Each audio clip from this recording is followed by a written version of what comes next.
Koko's bedtime stories can be left playing with no risk of ads or wake-ups. Shall we begin? Deep in the heart of a faraway forest stood a cozy cabin. Inside the cabin lived a family of koalas. The youngest member of the family was called Koko. It was a beautiful day in Sleepy Forest, and Koko was in the garden with his grandma. They'd been gardening all morning, and now it was time for a rest. They sat down beneath the big apple tree. It was one of their favourite places in the garden. Koko rested against the warm trunk of the tree and said, "I love this tree, Grandma. I love sitting here when I'm reading one of my books or drawing a picture, and when I'm playing my ukulele, and when I'm tired and need a nap. I just love it." He grinned. "And I love eating the apples when they're ready, especially when Grandpa makes his special apple pie with them. Yum." His grandma laughed and said she loved all of those things about the apple tree too, and often had a nap beneath it. Koko gazed up at the trees and asked his grandma if the apple tree had always been in their garden. With a smile, Grandma replied, "The tree wasn't here when we first moved to Sleepy Forest. I planted it a few months after we'd arrived." Koko sat up straighter. "What do you mean, Grandma?" she said. "Do you know what those little seeds inside apples are called?" Koko shook his head.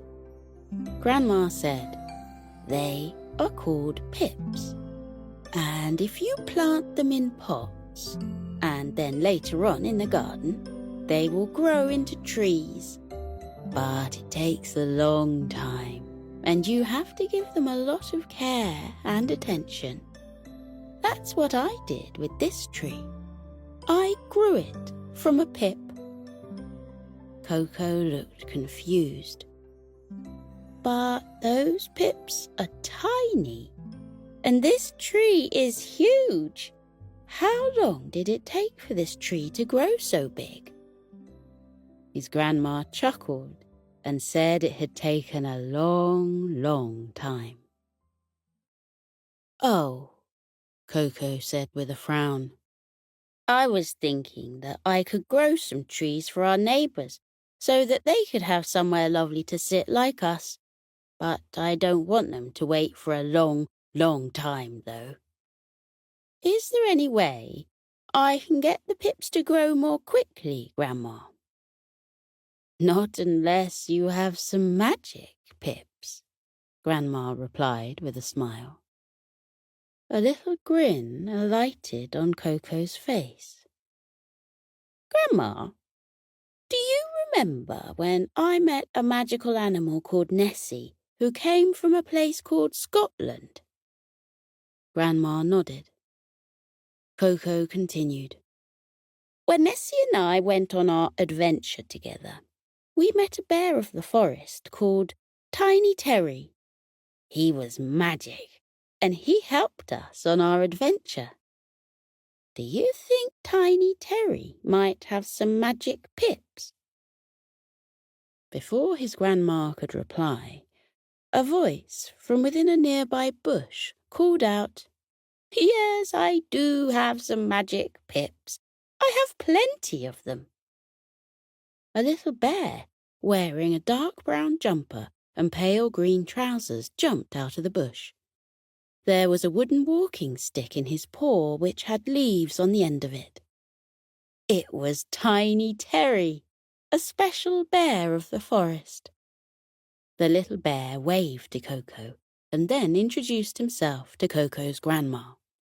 Koko's grandma invited him to stay and asked if he would like something to eat or drink. "No, thank you," Terry replied. "I was on my way to a friend's house when I heard you talking about magic pips. I recognized your voice, Koko, and wondered if you'd like my help again. Koko said he would love that and thanked the kind bear for stopping by. Koko explained about the apple tree and how he would love other animals in the forest to have a special tree too. Tiny Terry smiled at Koko and said, "That's a very thoughtful gesture, and yes, I can certainly help you with that. If you don't mind stepping to the side, I will use my magic walking stick to create some enchanted apple pips." Koko and his grandma stood up and moved over to the side. Tiny Terry blew on the leaves at the end of his walking stick. A soft sound came from the leaves, like a flute playing. The leaves on the apple tree rustled, and out of nowhere, dozens and dozens of pips appeared in the air. They danced on the breeze and drifted towards the ground. Tiny Terry continued playing his walking stick, and pots that were half filled with soil appeared around the bottom of the tree. The pips dropped into the pots and nestled deep into the soil. The little bear played a different tune, and the pips began to magically grow until they became strong saplings. Each one had a couple of leaves on the end of it. Tiny Terry stopped playing the walking stick and lowered it. He said, "Koko, these saplings are ready to be planted, and once they're in the ground, they will grow into trees within minutes."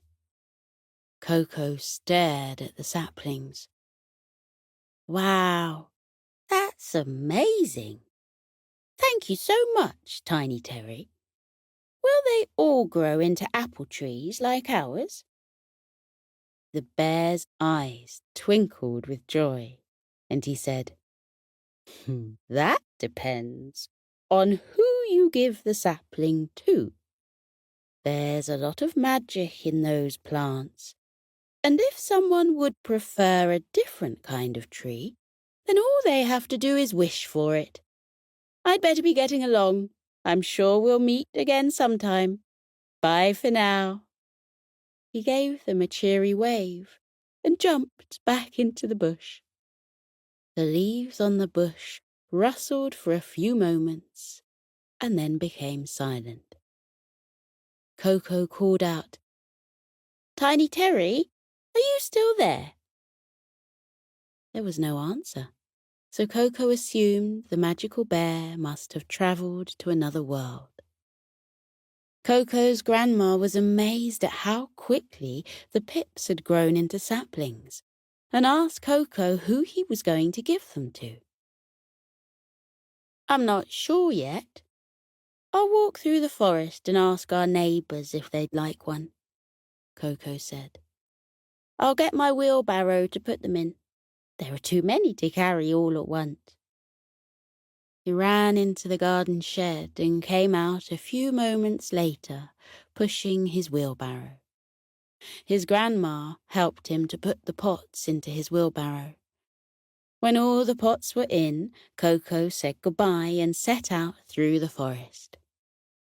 He pushed the wheelbarrow along the forest path and smiled at the pots. He wondered what kind of trees some of them might grow into. Koko soon came to Mrs. Badger's house. She was an elderly badger who sometimes looked after Koko if his parents and grandparents went out for the evening. She was sitting in a deck chair in her garden with a book on her lap. She loved reading, and when she looked after Koko, she would always read him a story from one of her favourite books. Mrs. Badger saw Koko and waved to him. "Hello there, Koko. Where are you going with that wheelbarrow?" She chuckled. "Have you set up a gardening business? Do come into my garden and tell me what you've been up to since I last saw you." Koko put the wheelbarrow down and picked up one of the pots. He went into the garden and over to Mrs. Badger. He told her all about Tiny Terry and the magical pips. He asked Mrs. Badger if she would like one of the pots and explained that it would grow very quickly once it was planted. Mrs. Badger clasped her paws together in delight and said, "What a kind gift! Thank you, Koko. I do so love that apple tree of yours and would love one in my garden." She chuckled again. She was always chuckling. It was one of the things Koko loved about her. Mrs. Badger said wistfully, "Imagine if there was a tree that grew books on its branches. Wouldn't that be something? I would never run out of books to read then." Koko looked down at the pot, then back at Mrs. Badger. He said, "This is a magical sapling, and Tiny Terry said it would grow into any kind of tree that you wished for." "Even one that grows books?" Mrs. Badger asked. Koko shrugged. "Maybe. Shall we give it a go? I'll plant it for you. Where would you like it?" Mrs. Badger looked around her garden. "Over there, at the side of my house, please. There's plenty of room there."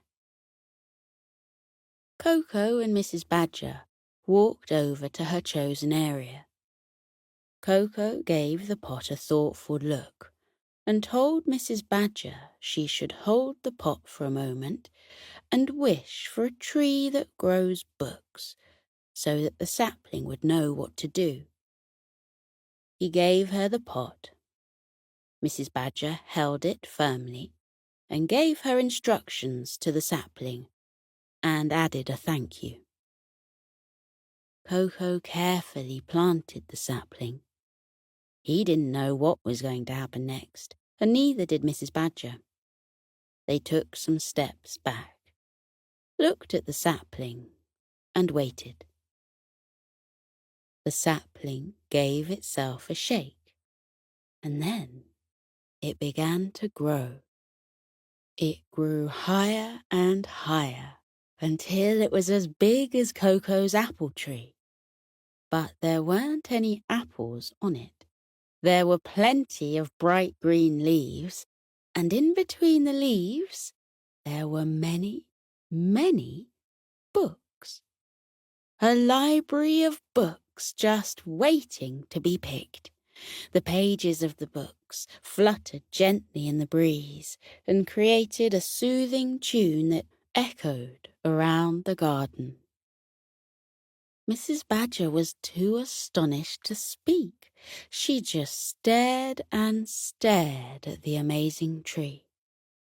Then she stepped forward and plucked a book from one of the branches. As soon as the book was free, another one immediately grew in its place. Mrs. Badger held the book carefully and turned the pages, shaking her head at the wonder of it. She looked at Koko, and a huge smile spread across her face. "Koko, this is amazing. Thank you so much. I've got more than enough books to read now. I'll let my friends and neighbors know about this tree, and they can pick some books too. You're welcome to take some as well." She turned her attention back to the book she was holding and smiled at it. Koko knew Mrs. Badger wanted to read her new book, so he said goodbye and went on his way. The little koala continued pushing the wheelbarrow through the forest. He couldn't wait to see what the other saplings would grow into. Very soon, he heard a peculiar noise. It sounded like tapping sticks and clanging spoons. He followed the sound and came across a family of mice playing music on sticks and spoons in their little garden. Koko stopped to chat with the mice. He smiled and asked what they were playing. The mother mouse said, "It's a tune we made up. We love making up melodies and then playing them on our spoons and sticks." One of the young mice said, "We would love to play real instruments, but the ones in the shops are much too big for us." Koko pointed to the magic saplings in his wheelbarrow and told the mice about Tiny Terry and what he had said. He also told them about Mrs. Badger's tree of books. Koko said to the mice, "Perhaps you could wish for a tree that grows musical instruments, ones that are the perfect size for you. Would you like one of the saplings?" The mice tapped their sticks together and said they would love that. Koko picked up one of the pots and held it towards the mice. He soon realized there was a problem. The pot was much bigger than the mice, and once it started growing, it would tower above them, and they wouldn't be able to pluck the musical instruments from the branches. Koko sighed and said, "Oh, I wish this was a smaller sapling." All of a sudden, the pot shrank until it was no bigger than Koko's finger.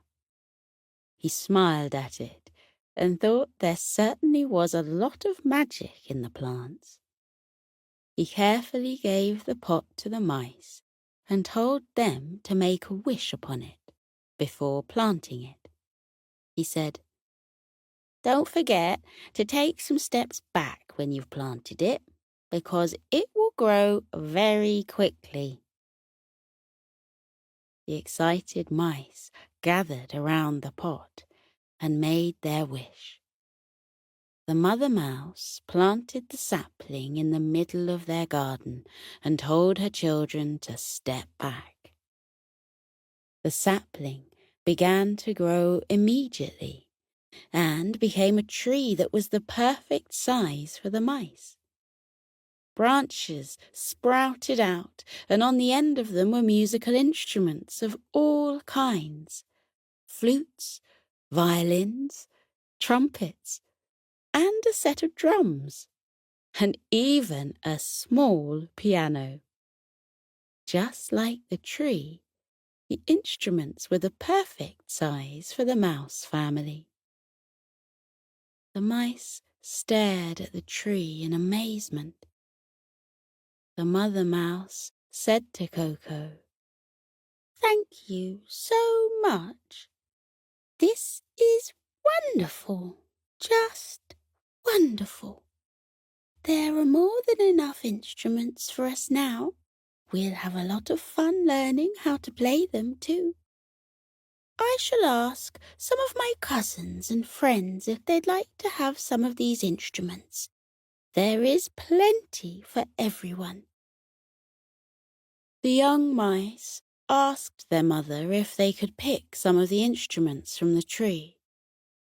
Their mother nodded and then helped them to pluck the little instruments from the branches. Koko knew the mice family were going to be busy with their new instruments, so he said goodbye and went on his way. The little koala continued pushing the wheelbarrow of magical plants through the forest. He met a family of bears next, who lived in a house made of grey stones. They were playing games in their garden, and when they saw Koko, they waved and invited him to join them. Koko said thank you, but that he couldn't stay because he was delivering saplings. He told the bears about Tiny Terry, Mrs. Badger, and the mouse family. Koko asked if they would like to grow a tree in their garden. The bears were touched by Koko's kindness and said they would love that. Koko gave them a pot and asked what kind of tree they would like. Mother Bear said she had been to Koko's house and would love an apple tree like his. The Father Bear said, "Yes, I like apples too, but I also like pears." The rest of the family said they liked other fruit too, including oranges, mangoes, and bananas. The smallest bear said she loved strawberries most of all. Her mother gently said strawberries didn't grow on trees.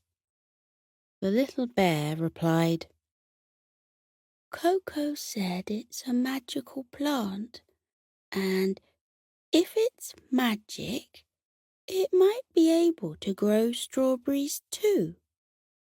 She looked at Koko with hope in her little eyes. Koko had already seen what the plants could do.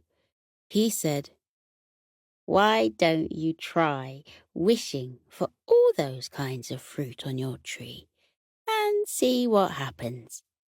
It's worth a try." He gave them a pot, and the bears asked the sapling for the kind of fruit they would like on the tree. Father Bear planted the sapling. The bear family took a few steps back and waited. It didn't take long for the tree to grow.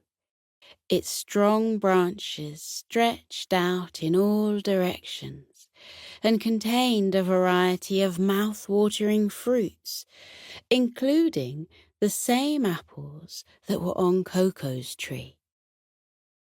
The bear family stared at the tree of fruit in surprise and delight. The smallest bear let out a cheer and said, "Look, there are strawberries on it too. Lots and lots of them." Mother Bear said there was more than enough fruit for their family, and she would invite her neighbors and friends over to pick some too. The bears thanked Koko for the magical tree and asked him to stay and enjoy the fruit with them. Koko still had pots to deliver, so he said no, thank you. He waved and went on his way. As Koko continued on his journey through Sleepy Forest, he delivered the magical saplings to many animals. He told them about Tiny Terry and how the bear had worked his magic on the plants. Koko encouraged the animals to make a wish before planting the saplings. The animals of Sleepy Forest wished for many different kinds of trees, and Koko watched in wonder as each new tree appeared. A fox wished for a tree that produced flowers all year long, even in the winter months. The sapling grew into a tree covered in beautiful blooms of many colors. The tree sparkled in the sunlight and perfumed the air with its sweet fragrance. The fox was overjoyed. One of Koko's friends, Adrenaline the tortoise, wished for a tree that told jokes. When the tree grew, one of the leaves rustled and a soft voice came from it. The leaf told the funniest joke that Adrenaline and Koko had ever heard, and the friends rolled around the grass, laughing and holding onto their tummies. Adrenaline said he would invite all their friends over to listen to the tree of jokes. A family of deer wished for a tree that grew pizza, and, to their amazement, the sapling sprouted into a pizza tree with doughy crusts and toppings of every kind. The deer gathered around the tree and pulled slices of pizza from its branches and munched on them. The deer offered a slice to Koko, and the pizza smelled so delicious that he couldn't say no. He took a slice and bit into it. It was utterly scrumptious. Some animals simply wished for an apple tree like Koko's, and seeing the familiar tree appear in the animals' gardens filled Koko's heart with love. He knew the animals would love the apple tree as much as he loved his. Koko delivered the rest of the magical saplings to the delighted animals of Sleepy Forest. He noticed how each animal kindly said they would share the treats on their new trees with their neighbors and friends. When Koko had given away all of the pots, he turned the empty wheelbarrow around and headed back home. His grandma was still in the garden when he arrived home. He told her he had delivered all the pots and said everyone was delighted with their magical trees. His grandma pointed to the wheelbarrow and said, "There's one pot left. Who is that one for?" "Oh," Koko looked at it. "It wasn't there a minute ago." His grandma smiled. "Perhaps this one is for you. What tree would you like to wish for?" Koko thought about the wonderful trees his neighbors and friends had wished for. They were all amazing trees, but he had something else in mind. He told his grandma what his idea was, and she thought it was a great one and something the family would love. She said, "You plant the tree, and I'll gather the family to watch it grow. I think that area next to the porch will be perfect for it." Koko agreed. His grandma went inside the cabin, and Koko took the last pot over to the grassy area next to the porch. He gazed at the magical sapling and told it what kind of tree he would like. Koko planted the sapling into the warm ground and stood to one side. His family joined him and watched as the sapling quickly grew into a big tree. The leaves on the tree were silver, and they tinkled softly in the breeze. The tune they created was calm and soothing. It filled the air with peace and tranquility. Koko yawned. The soft tune was making him feel sleepy. Koko's mum asked what kind of tree it was. The tired koala smiled at his family and said, "It's a lullaby tree. It will sing a soothing song to help you fall asleep at night. Or, if you want to take a nap, it will sing to you then, too. You can ask it to stop any time you want to, or to play more melodies." Ooh, he yawned again. So did his family. His grandma said, "Well, it seems to be working. This tree is perfect for us sleepy koalas, and it will be lovely to listen to it on an evening. I love how the sun is shining on the silver leaves and making them sparkle." Koko nodded and said, "When it's dark, the lullaby leaves will turn into star-shaped ones."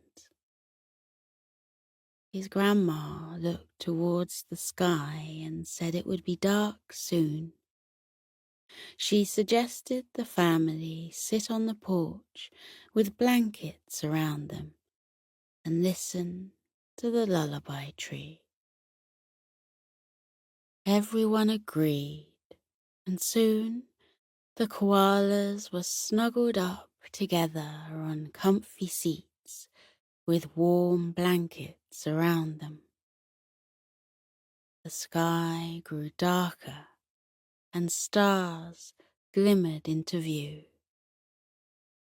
The silver leaves on the lullaby tree turned into twinkling star-shaped ones and made the tree look even more enchanting.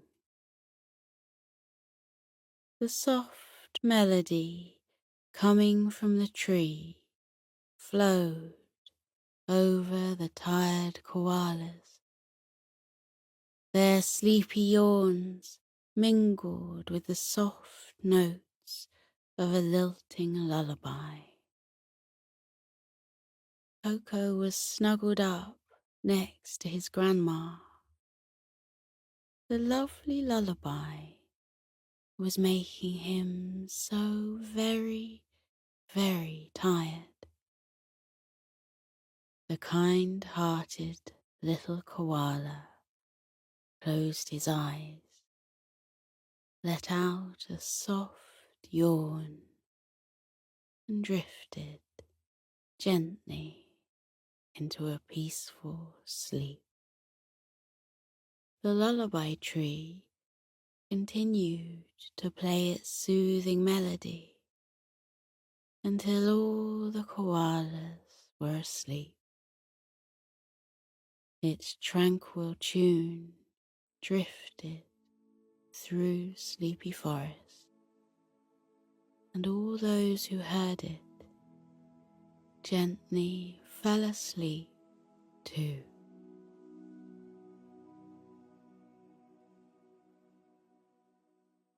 Koko Helps Kira Get Back to Sleep by Luke Prendergast.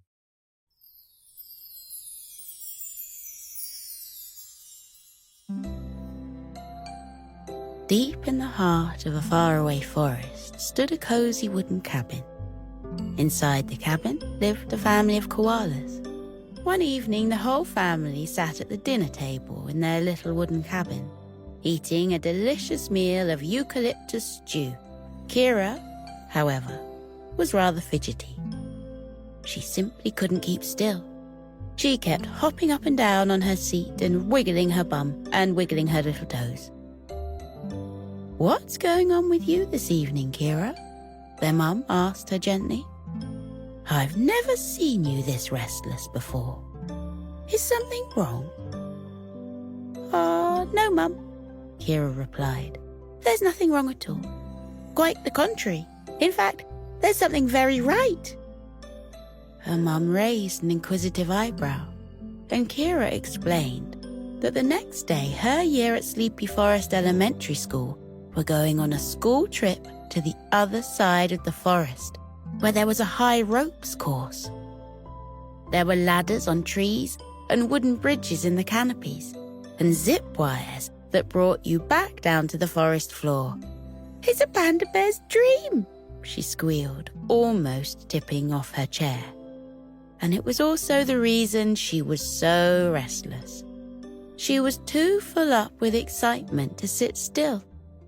She simply couldn't wait for tomorrow to come. Koko and Kira's mum laughed a sweet, chuckling laugh. Well, I'm very excited for you too, Kira. But you're going to have to settle down and eat your food and get a good night's sleep. You're going to need to be well fed and well rested for all that tree climbing tomorrow. As per usual, her mother, who was a very wise koala indeed, was right. Kira did need to make sure she had plenty of energy for her school trip, so she did her best to keep her excitement under control, and she finished off every last mouthful of her eucalyptus stew. She even asked for seconds. When they had finished their dinner, Koko let out a big yawn. And, because yawns can be terribly catching like that, Kira let out a big yawn too. Wow, said Koko. You might actually be tired, Kira. Come on, let's go and get ready for bed while you're yawning already.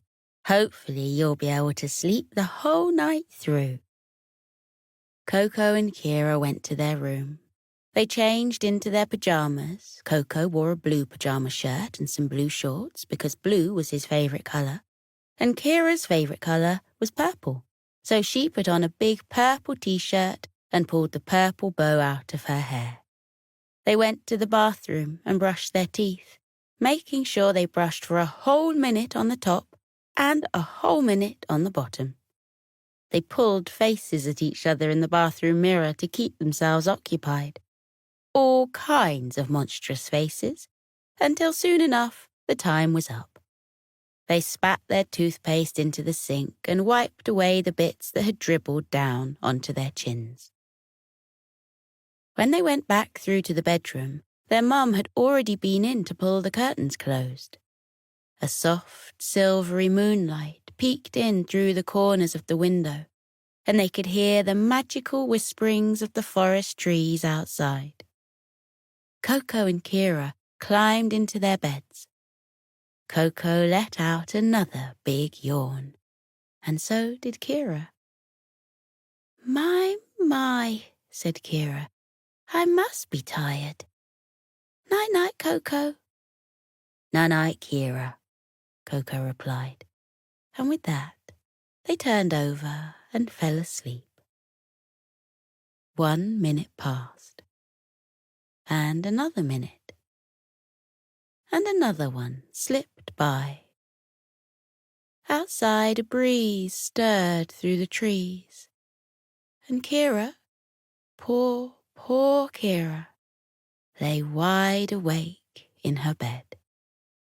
She had woken up after only a few minutes of sleep, her stomach once again full of excitement about the following day.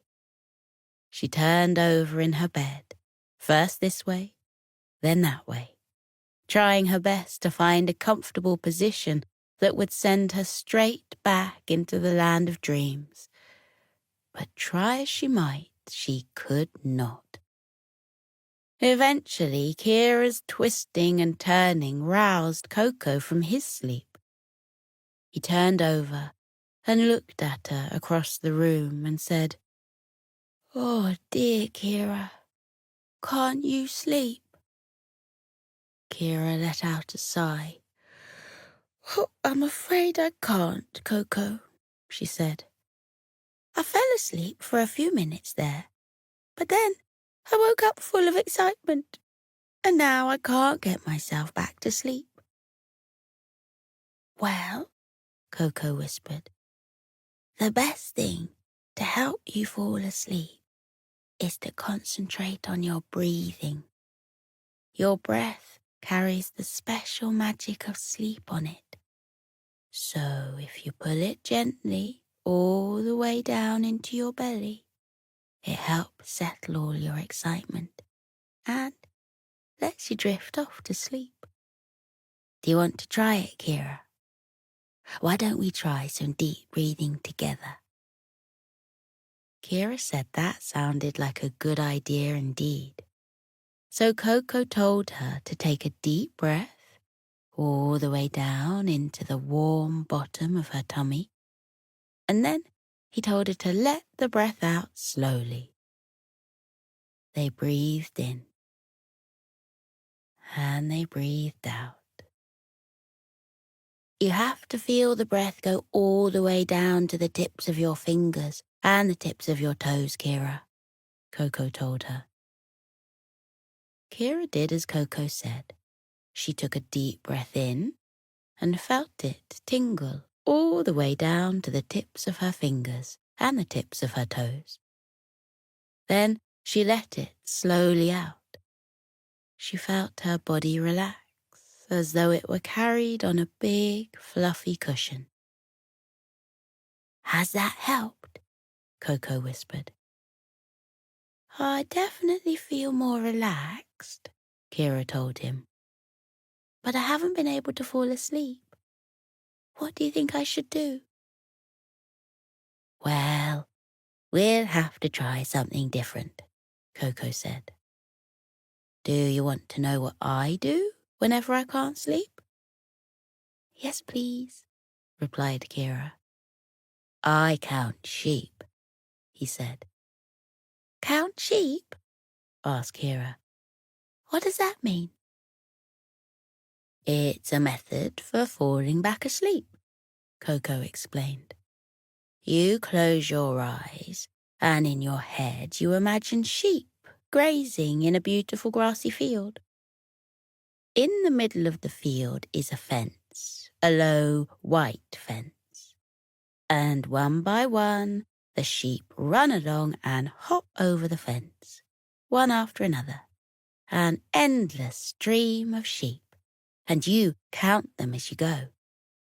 The theory is that counting sheep is so monotonous that you'll fall back asleep again without even knowing it. Would you like to give it a try? Kira said that it was certainly worth a go. Close your eyes then, said Koko, and do what I just said. Count the sheep. Kira closed her eyes, and just like her big brother had told her to, she pictured a beautiful green meadow with lots of sheep grazing on it. The sheep were so big and fluffy that they looked like big puffs of cloud sitting on the grass, munching away. Then she pictured a white fence in the field, and then one by one she nudged the sheep in her imagination to start jumping the fence. First one, then two, then 3, 4, 5, and 6, 7, 8, 9, 10. She counted 20 sheep, and then 30 sheep. She counted 50 sheep, and then 100 sheep. By the time she got to 217 sheep, Kira decided that as fun as it was, this counting sheep method was not successfully sending her off to sleep. Koko, she whispered, I counted 217 sheep. The field is pretty busy with sheep now, but I still can't fall asleep. Okay, Koko replied. Let's try something else then. He slipped out of his bed and turned on their nightlight, which was in the shape of a little pig. Then he perched on the side of Kira's bed. Do you think a cup of hot chocolate might help you fall back to sleep? He asked. Kira nodded. I think it might. Okay then, said Koko. I'll go and make you one now. I won't be long. Thank you, Koko, Kira said. Koko went out of their bedroom and climbed the ladder down into the lower section of their cozy little log cabin. Everyone else had gone to bed now, and the kitchen was only lit up by watery moonlight coming in through the windows.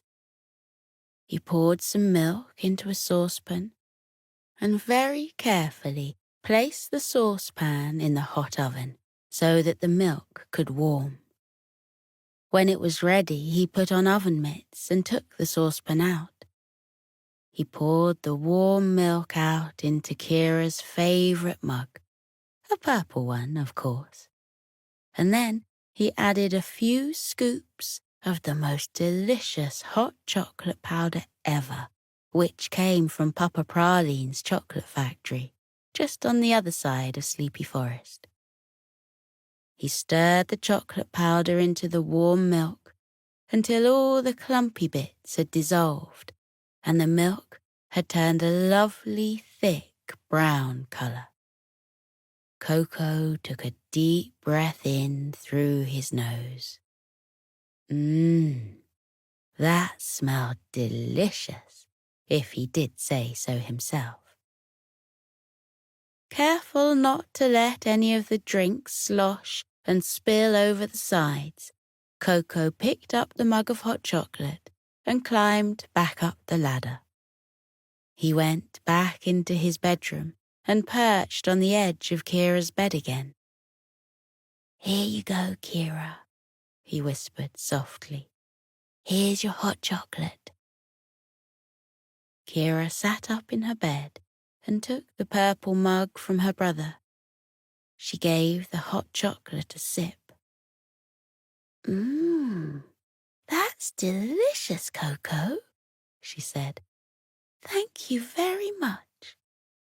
It's so warm and soothing in my tummy. I'm sure this will help send me back off to sleep." She took another sip of the hot chocolate. Then she said, "Hey, Koko, do you think you could sing a nighttime lullaby on your ukulele? I think that would help me to get to sleep too." "Of course I can," Koko said, because there was very little he loved doing so much as playing his ukulele. He picked it up from the side and gave it a little strum, just to check that it was in tune. He cast about the room, searching for inspiration on what lullaby to sing for Kira. His eyes drifted over their beds, across the walls, and out of the window, where he saw that the sky was now spangled with lots of little stars. That gave him just the idea. Koko strummed his ukulele and began to sing one of his favourite lullabies ever. "Twinkle, twinkle, little star, how I wonder what you are. Up above the world so high, like a diamond in the sky. Twinkle, twinkle, little star, how I wonder what you are." As Koko ended his lullaby, he looked at his sister and saw that her eyes were closed. Her duvet was rising and falling steadily from her breath, and a look of peaceful contentment had settled over her face.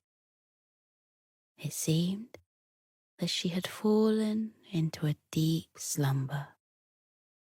So Koko carried on strumming his ukulele gently, letting the spangly chords echo around their little cabin room like waves lapping on the shore, bearing Kira ever deeper into sleep. When he was sure that his sister had drifted completely off, Koko stopped his strumming. He rested his ukulele on his knee. He looked at Kira fondly. Kira opened one eye. "Oh dear, Kira," Koko sighed. You're still not asleep? Kira shook her head. I loved your ukulele playing, she told him. It was so peaceful. It made me feel all warm inside, and I felt like I was drifting away, up into the sky. And for a while, I thought I was floating up there with all the twinkly stars. But, well, I still can't sleep. I'm still too excited.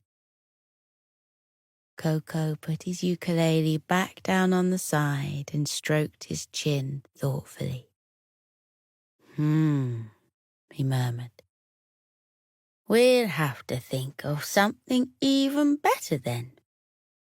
Koko scratched his head for more ideas of what could help send his little sister off to sleep. He let his eyes ramble across the room, lit up as it was with the pink glow of the pig nightlight.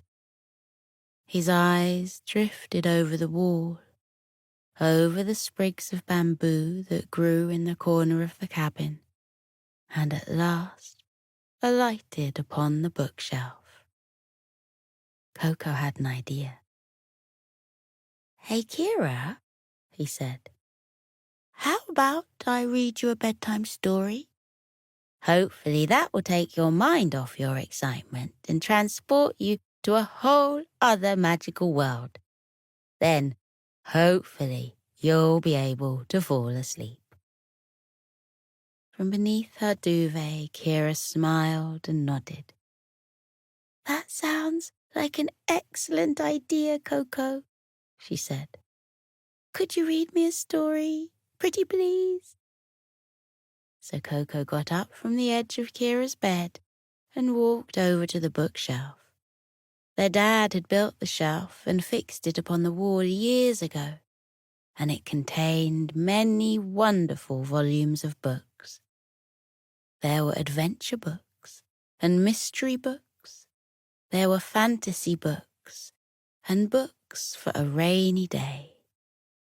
But there was one particular volume that Koko knew he needed. Right at the end of the shelf stood a big, dusty book, bound in leather, with its well-used ancient pages yellowed and crisp. On the spine, in gold lettering, were written the words, Bedtime Stories. Koko pulled the book off the shelf and carried it back across the room. He sat on the edge of Kira's bed once more and lay the book on his lap. It felt heavy. He flipped the book over and it fell open on a story. Oh, Kira, Koko whispered. This one looks like the perfect story. It isn't one we've heard before. It's called The Sleepy Star. The Sleepy Star, Kira repeated. That does sound like a good story. She nestled down further into her duvet and nuzzled her head into the softness of her pillow. Let's read that one. And so Koko began to read the words of the story, The Sleepy Star. It went like this. Once upon a time there was a star who, whenever nighttime fell, got very sleepy indeed. Now, this doesn't sound like such a bad thing to us creatures who live on the earth, who fall asleep when darkness sets in. But it was something of a problem for the star. That's because since the beginning of history, it's the star's job to be awake at night and twinkling. And then when daylight comes, that's when the stars get to close their eyes and rest. But this little star, she got tired at night. And so, when all the other stars were out twinkling and shining, she'd yawn and drift off, and her eyes would close, and then her light would go out. When this happened, the other stars would wake her up. "Come on," they would say. "You have to stay awake. It's night time, and we need your twinkling." And then the little star would peel open her eyes and concentrate on being awake. And that would work for a little while. But sooner or later, and it was always sooner, she would drift off back to sleep, and her light would go out. The other stars did everything they could to try to solve the problem. They took turns at prodding the little star to try to keep her awake. But that just resulted in the little star becoming tired and grouchy. No one likes to be prodded like that. They even tried telling her stories all night to keep her entertained. But the stories didn't work. The sleepy little star would just fall asleep right in the middle of them. Finally, they investigated whether she was getting enough sleep during the daytime so that she had enough energy to twinkle at night. And what they discovered was that she was often awake during the daytime when she ought to be asleep. They scratched their starry heads about this. What a topsy-turvy little star that sleepy star was.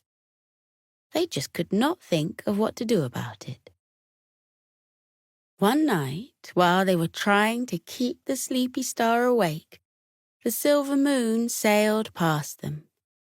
The moon was renowned far and wide for being one of the wisest beings to voyage across the skies. And so, the stars told the moon about the sleepy little star's predicament.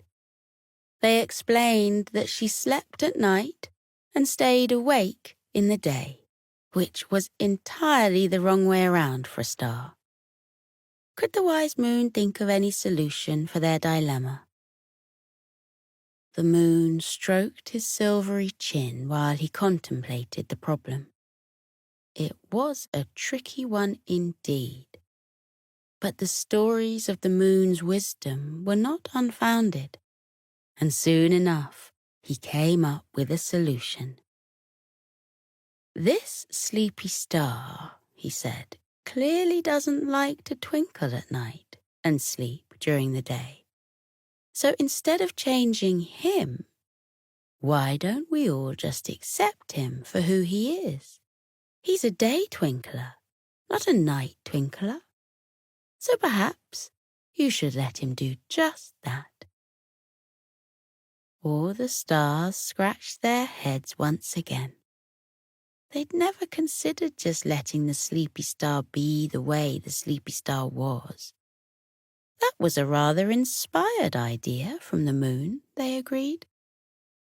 Smiles began to spread across the faces of all the stars, including the sleepy star herself, who rather liked the idea of being allowed to twinkle at the time she preferred to twinkle. "That's a wonderful solution," the stars told the moon. "But there is just one problem." "And what might that problem be?" the moon asked the stars. "Well," piped up one star, "stars twinkle at night. That's what the very name star means. So if this sleepy star here isn't twinkling at night, should we still call her a star?" The moon agreed that this was a very good point indeed. "Perhaps, in that case," he suggested, "they ought to give the sleepy star a new name." "Good idea," the stars agreed, but then they frowned. "What name should we give her then?" The moon smiled at them Best to ask her, don't you think? He said.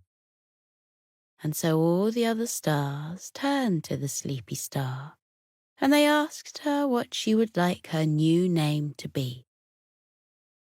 The sleepy star thought about this question for a little while. Then she came up with an answer. I think I would like to be called the sun. The stars all nodded in agreement. Sun. That was a perfect name. And so ever since then, the sun has not shone at night, but has kept the daytime sky lit bright with all of her brilliant twinkling. When Koko had finished telling the story, he closed the book. Wasn't that a good story, Kira? He whispered. Kira? Kira? Koko peered at his little sister. Kira, it seemed, had fallen asleep. What a miracle!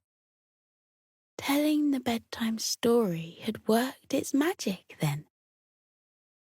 Koko watched her for a few moments, watched the rise and fall of her breathing, and the twitching of her little panda nose as she drifted off into her dream world.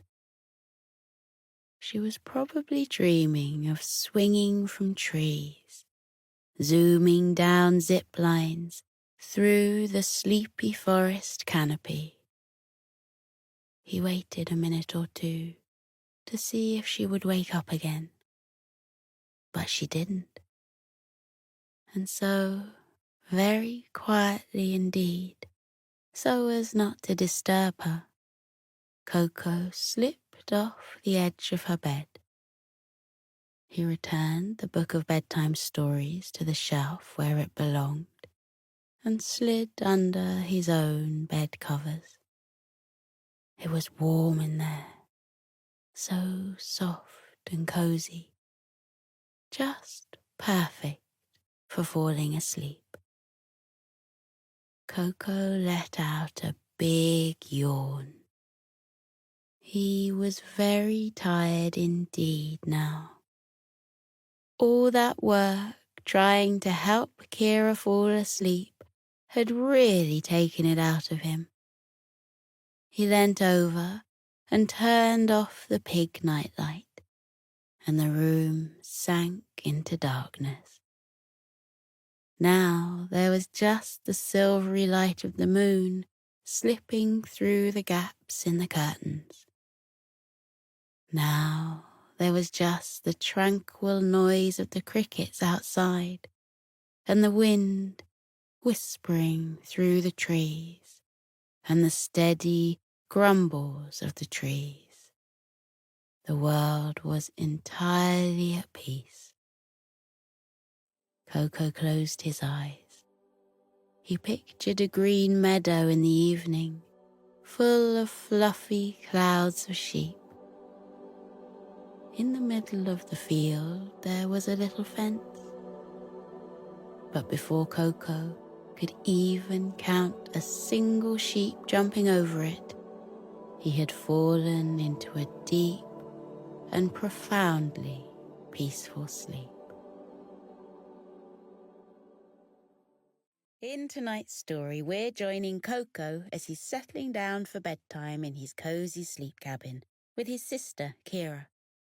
All is quiet until, quite out of the ordinary, he hears a distant noise coming from Sleepy Forest, and he heads out to investigate.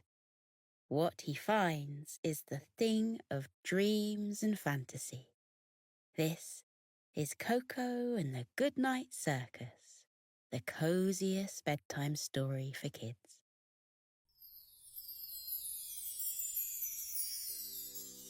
Koko snuggled down further into his blankets and pulled his fluffy toy dinosaur tighter into his arms.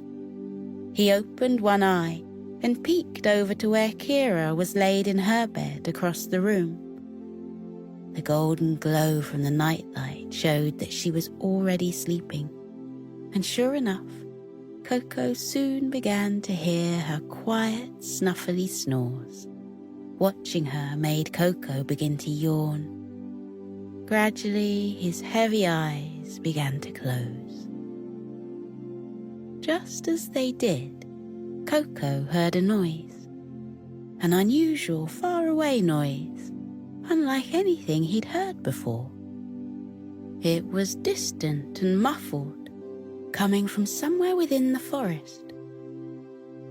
Koko glanced at Kira, but she was snoring even louder now, and looked so very cozy he couldn't possibly bring himself to wake her. Instead, he put on his soft flannel dressing gown, tied the belt in a bow, and shuffled on his slippers before tiptoeing through the cabin and out into the moonlit forest. The sounds were faint, but with every step he took into the moonlit forest, they got a little louder, and Koko knew he was headed in the right direction. As always, little golden fairy lights were strung between the trees, and lanterns shone here and there, lighting his path.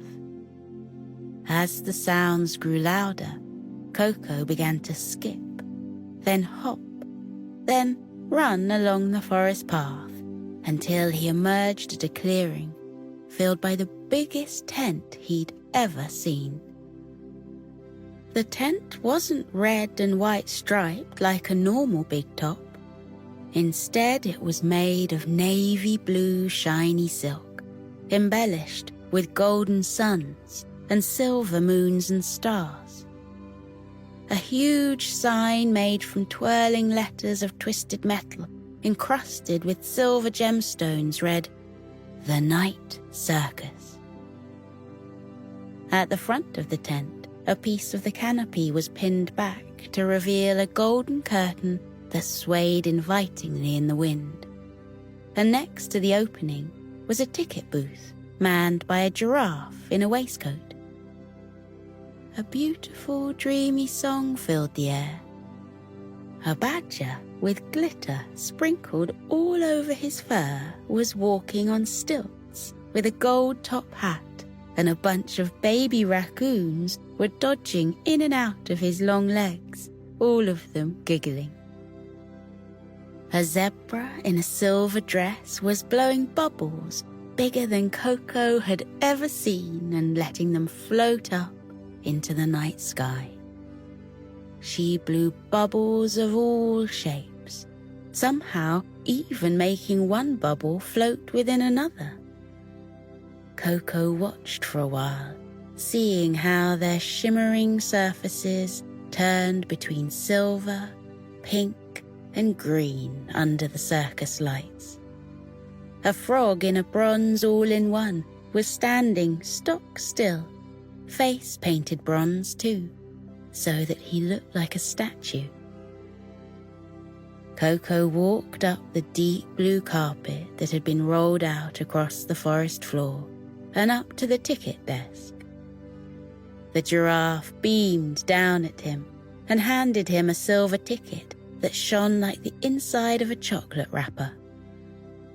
Koko checked his dressing gown pockets to see if he had any coins in there, but his paws came out empty.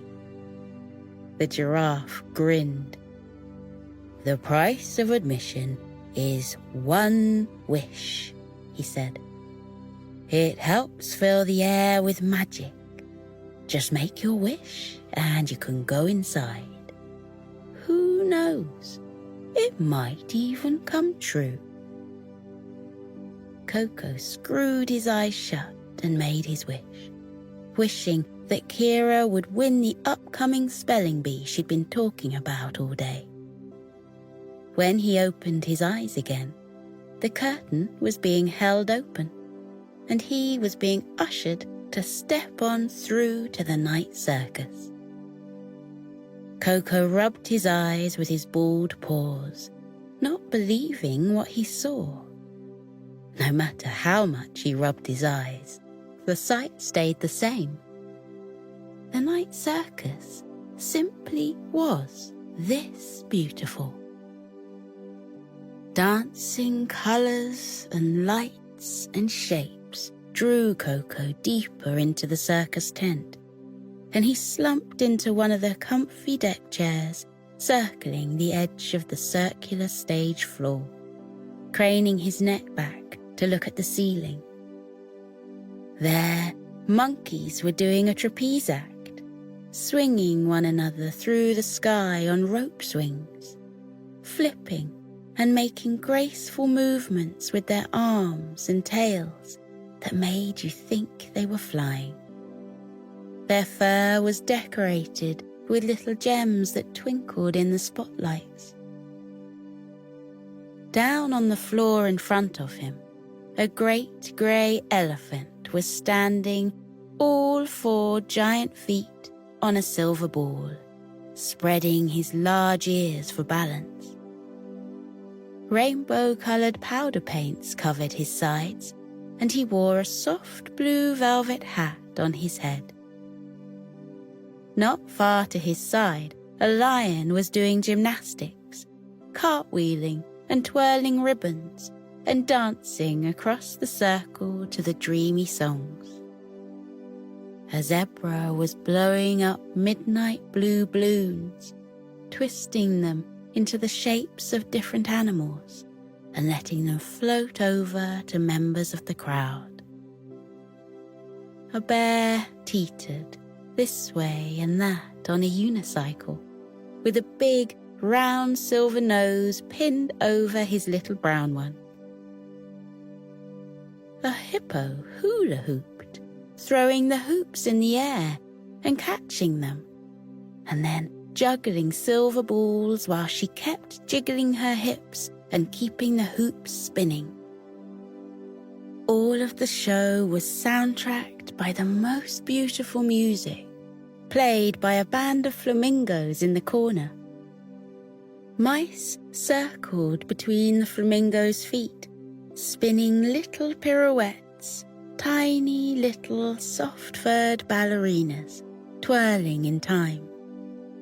The whole display was enchanting, and Koko found it hard to take his eyes away, so he didn't. Instead, he stayed in his seat and watched and watched and watched, until he eventually grew tired and began to yawn. He'd been slowly lulled by the gentle twinkling colours and magical sounds towards sleep. Koko began to see some of the performers yawn too, in between their acts. That wouldn't do. They were all sleepy. The little koala thought it was time everyone settled down and had a rest in the long hours before the sun came up. So Koko got up, stretched, and went to talk to the closest performer, the elephant. "Good evening, sir," Koko said. The elephant smiled and said good evening in return. "Aren't you getting tired now?" Koko asked. The elephant rumpled his eyebrows as if thinking, and then said, "Actually, I think I am." He thought some more. "Actually, I definitely am." The elephant closed his eyes and yawned the biggest yawn Koko had ever seen. Koko smiled. "I thought you might be," he said. "You've done a really good job of entertaining everyone all night. But now, I think you need a good night's sleep." The elephant grinned and looked around him. "I think we all need a good night's sleep," he said, pointing at a zebra who was covering her mouth with her hoof as she yawned. "How about this?" he said. "I'll go and get the blankets, and you tell everybody it's bedtime." Koko smiled sleepily. He thought that was a wonderful idea. "Okay, I'm on it," he said. "Good night, Elephant." The elephant wished him good night and went to find the blankets. Koko headed over to the lion. "Hey, Mr. Lion," he said. "I like your mane and your big paws. I think your gymnastics are wonderful. But it's late now. Aren't you tired of being topsy-turvy? I think it might be bedtime." The lion purred at the praise and said thank you to Koko before agreeing. He didn't want to do any more cartwheels tonight. It was time for bed. "You go brush your teeth and comb your mane," Koko said. "I'll tell the others. Good night, Lion." The lion grinned a sleepy grin, wished Koko good night, and headed off towards the back of the tent. Next, Koko went to the hippo, giving her plenty of space so he didn't get hit by a hula hoop. "Hello, Miss Hippo," Koko said. "You've been wiggling those hula hoops for so long now." "You're super talented," he chuckled. "It's extra cool when you throw the hoops in the air and catch them. But you must be sleepy, right? I think it's time for bed now." Miss Hippo let her hula hoop twist round once, twice, 3 times more, before letting it drop to the ground and raising her arms in a ginormous stretch. "Thank you, little koala," she said. "Now you've said it." "Oh," she yawns again. "It does feel like bedtime." Koko smiled and said she should go and wash off her face paint and put on her jammies. The hippo happily did just that. "Good night, Hippo," Koko said. Next, Koko called to the zebras. "Hey, zebras," he said. "You've done amazing tonight. You make the guests feel so welcome. You're all wonderful at your jobs, but I think your job is done now. Shall we go to sleep?" The zebras let their last balloons float up, up, up to rest on the roof of the tent, and the closest one to Koko smiled. "I think you're right, Koko," she said. "Everyone's gone home to bed. It's time for us to settle down too." One by one, they trotted backstage to put their pink striped pajamas on, plait their tails, and brush their teeth. "Good night, zebras," said Koko. Then Koko went to talk to the bear. "Hey, little dude," the bear said. "Hey, Mr. Bear," Koko replied. "Are your legs tired?" The bear stepped off his unicycle and gave his legs a wiggle. "They are," he said. "Sometimes I'm having so much fun I don't even notice." Koko grinned. "That's cool," he said. "But you won't be able to cycle tomorrow if you don't rest." Mr. Bear said that he was right and gave Koko a sleepy high five before heading through to have a shower and put on his own cozy slippers. "Good night, Bear," Koko said. As the bear headed backstage, he tucked his unicycle beneath its little cover and whispered, "Good night, unicycle," quiet enough so that no one could hear it. Koko did though, and giggled at the sweet bear. The song that had been floating through the air drifted off, and Koko clapped politely. He headed over to where the flamingo band was and told them that maybe it was time to switch to lullabies and stop playing for the night. He said the flamingos must need their rest. They had been standing on one leg all day after all. That's exhausting. The flamingos agreed and put down their instruments, ruffling the fur on Koko's head as they went by. True to Koko's suggestion, they were humming lullabies as they brushed their feathers and washed their beaks.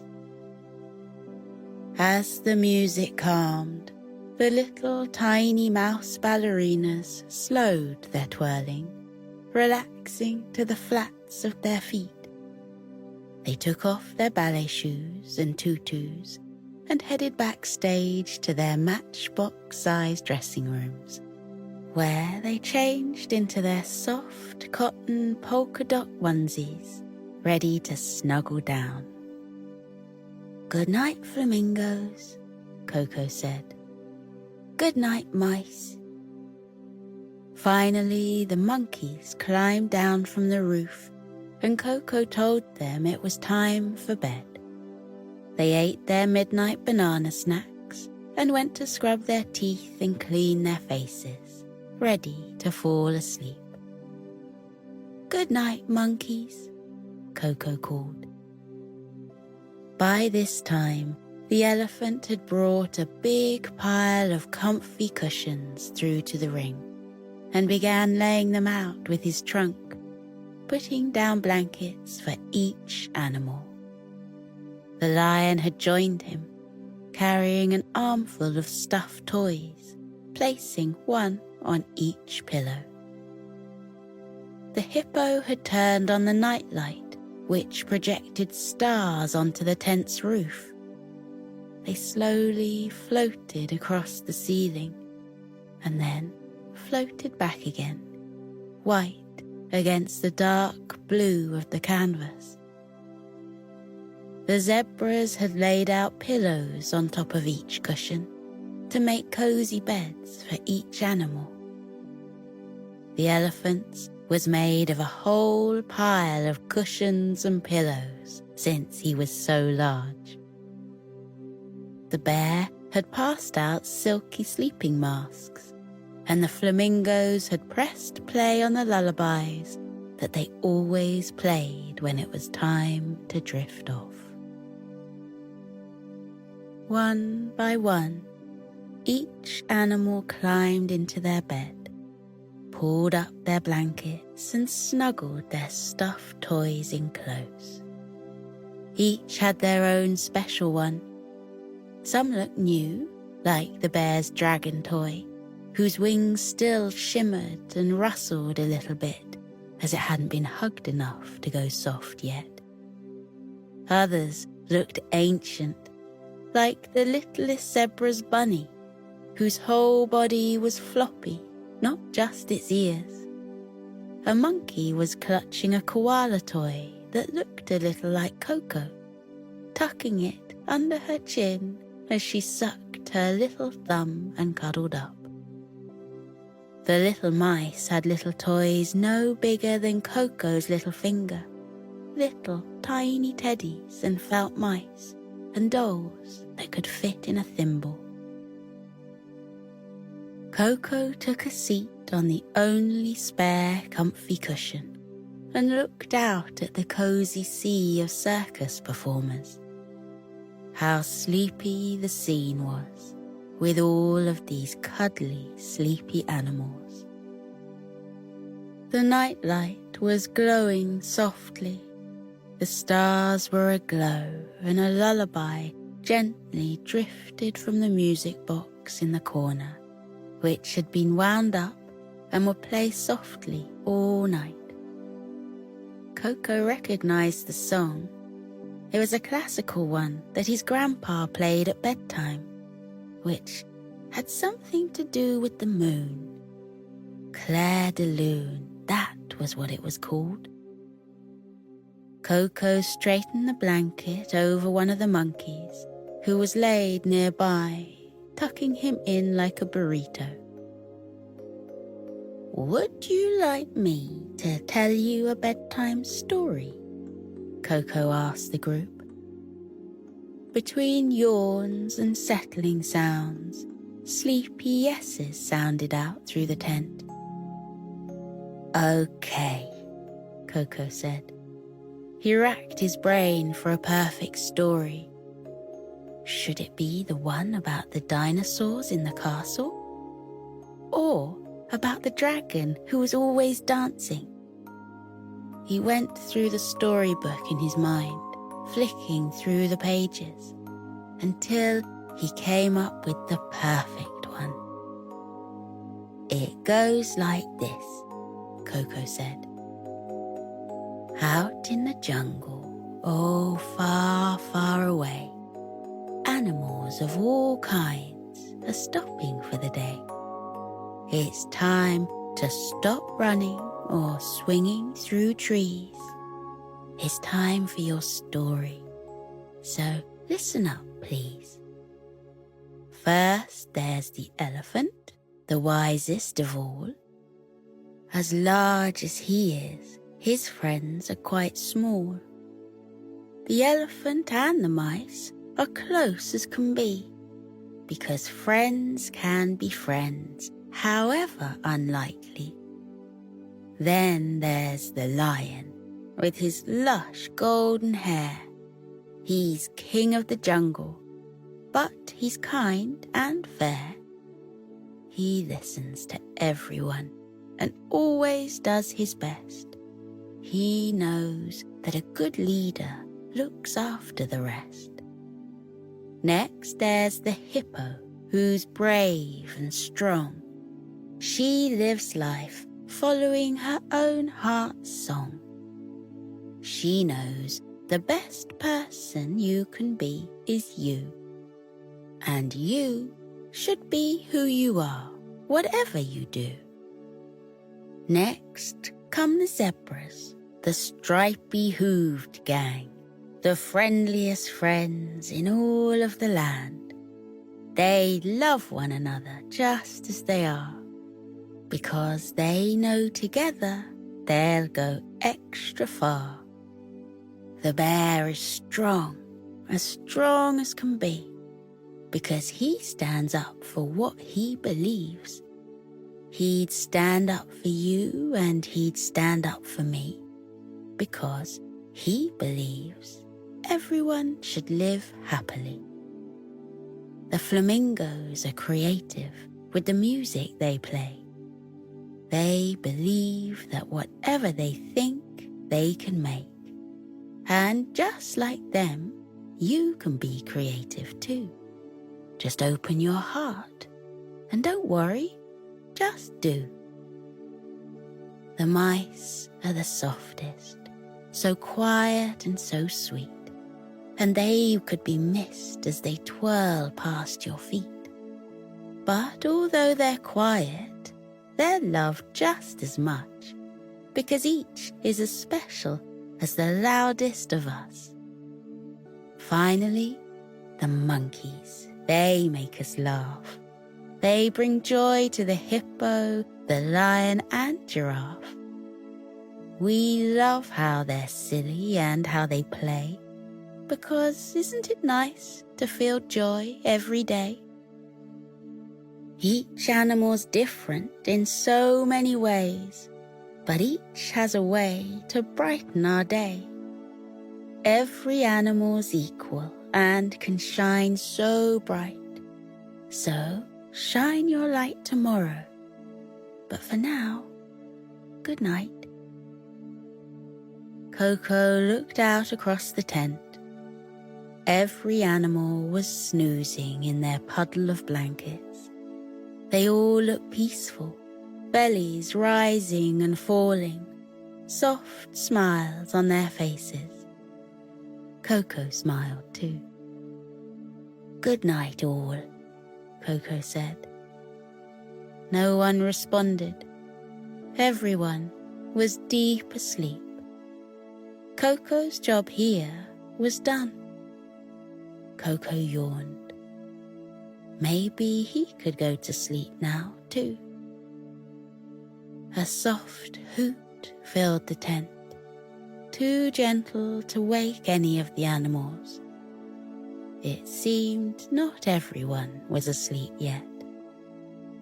A white feathered owl swooped down from the rafters and landed next to Koko, hooting softly again in greeting. "Good evening, Mrs. Owl," Koko yawned. "It's not bedtime for you. What are you doing here?" The owl spread a wing around Koko's shoulder and said, "I wanted to tell you what a kind koala you are, making everyone cozy like that. And I thought you might be sleepy too. It's your turn for a bedtime story." Koko smiled sleepily. "I'd like that," he said. The owl brought Koko a blanket and pulled it over him with her beak.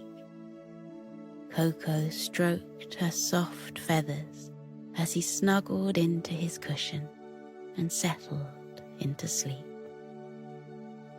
The owl began reading to Koko in her soft voice. This is how it went. "There is a koala as small as can be, whose heart is as warm as a hot cocoa treat. He spreads happiness wherever he goes, from school to his home, to the night circus show. The little koala, so fuzzy, warm and sweet, with dressing gown on and slippers on his feet, cares so well for others and makes them so calm with his kind, kind words and his koala charm. But it's time now the koala stops thinking of others and nestles down deep in his cozy covers. It's time he gets sleepy and begins to count sheep. There he goes now, drifting straight off to sleep." The owl smiled at Koko as his eyes closed and he drifted gently off. She picked up the little koala in her large wings and put him on her feathery back. She beat her wings as gently as she could and glided into the air towards the distant glow of his little wooden cabin. Koko drifted in and out of sleep to visions of the starry sky as the owl flew him home. The forest stretched out like a green carpet beneath them, and the warm breeze tickled Koko's cheeks. The face on the moon smiled at the little koala and whispered to him, "Good night." So sleepy, his words were barely audible. Koko replied with a "Good night" too. Koko's eyes were so heavy he could barely keep them open. As he blinked a few final, slow, sleepy blinks, the moon disappeared and he began to snore. The next time his eyes opened, he was in his bed. The little snores of his panda bear sister filled the room once more.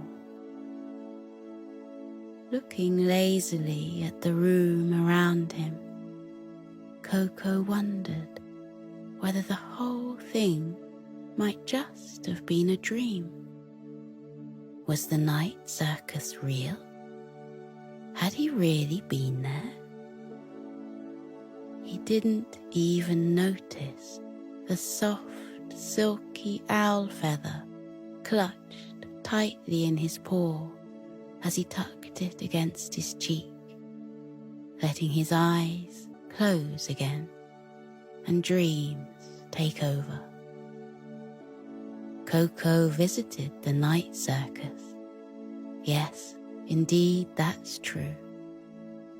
But the circus was now sleeping, and so are you. Koko and Kira Go Stargazing by Luke Prendergast.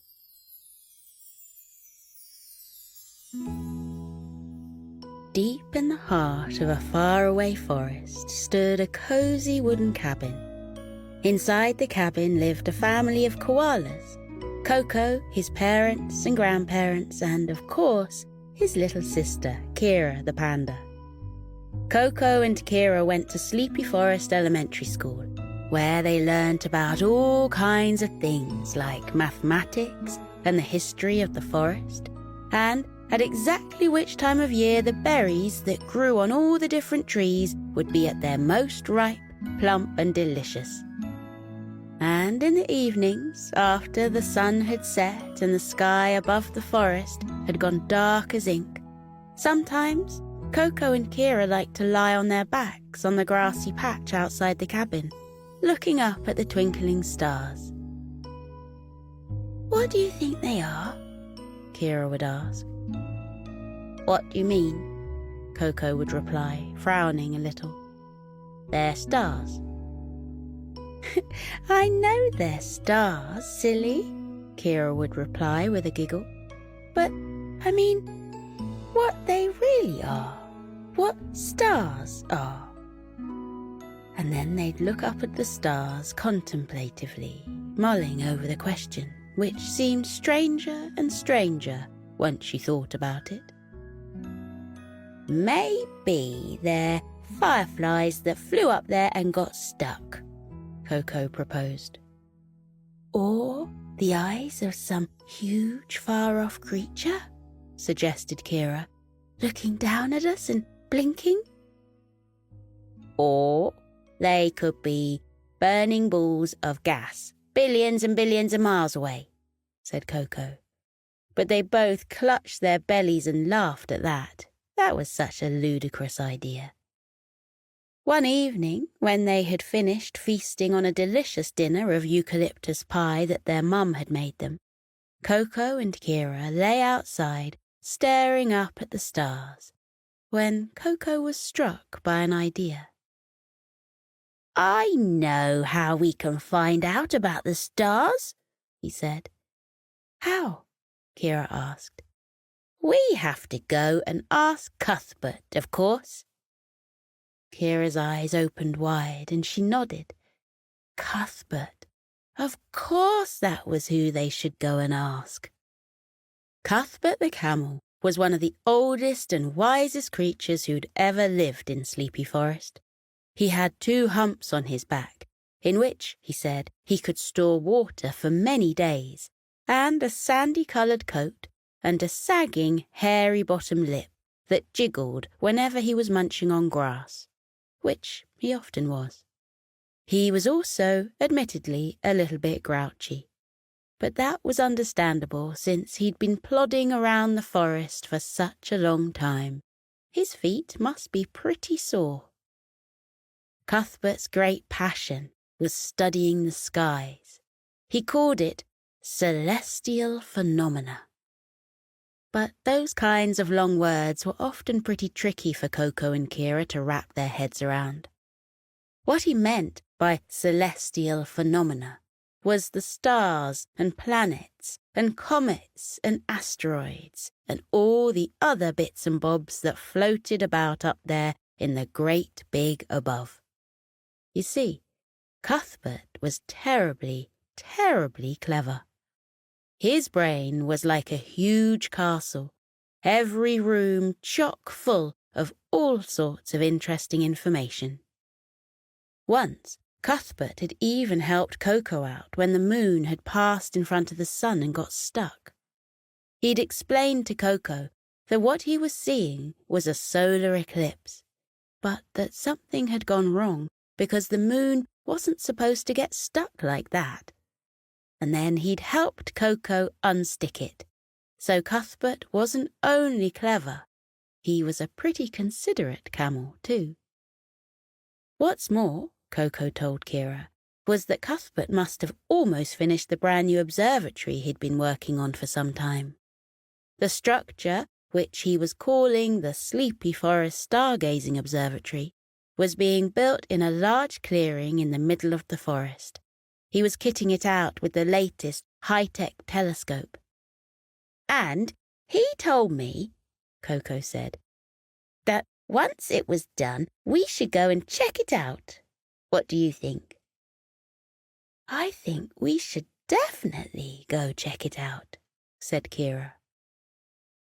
Koko and Kira went back inside the log cabin to tell their mum that they were off to visit Cuthbert the camel.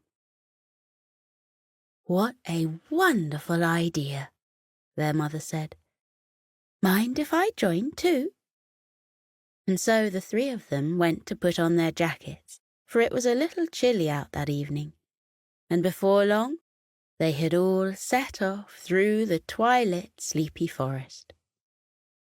All the other creatures were getting ready for bed.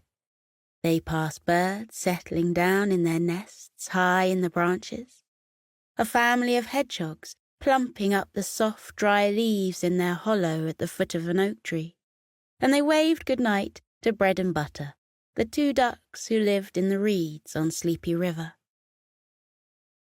The light was fading slowly, and up through the trees Kira could see that the sky was a darkening lilac colour, but she couldn't see any stars.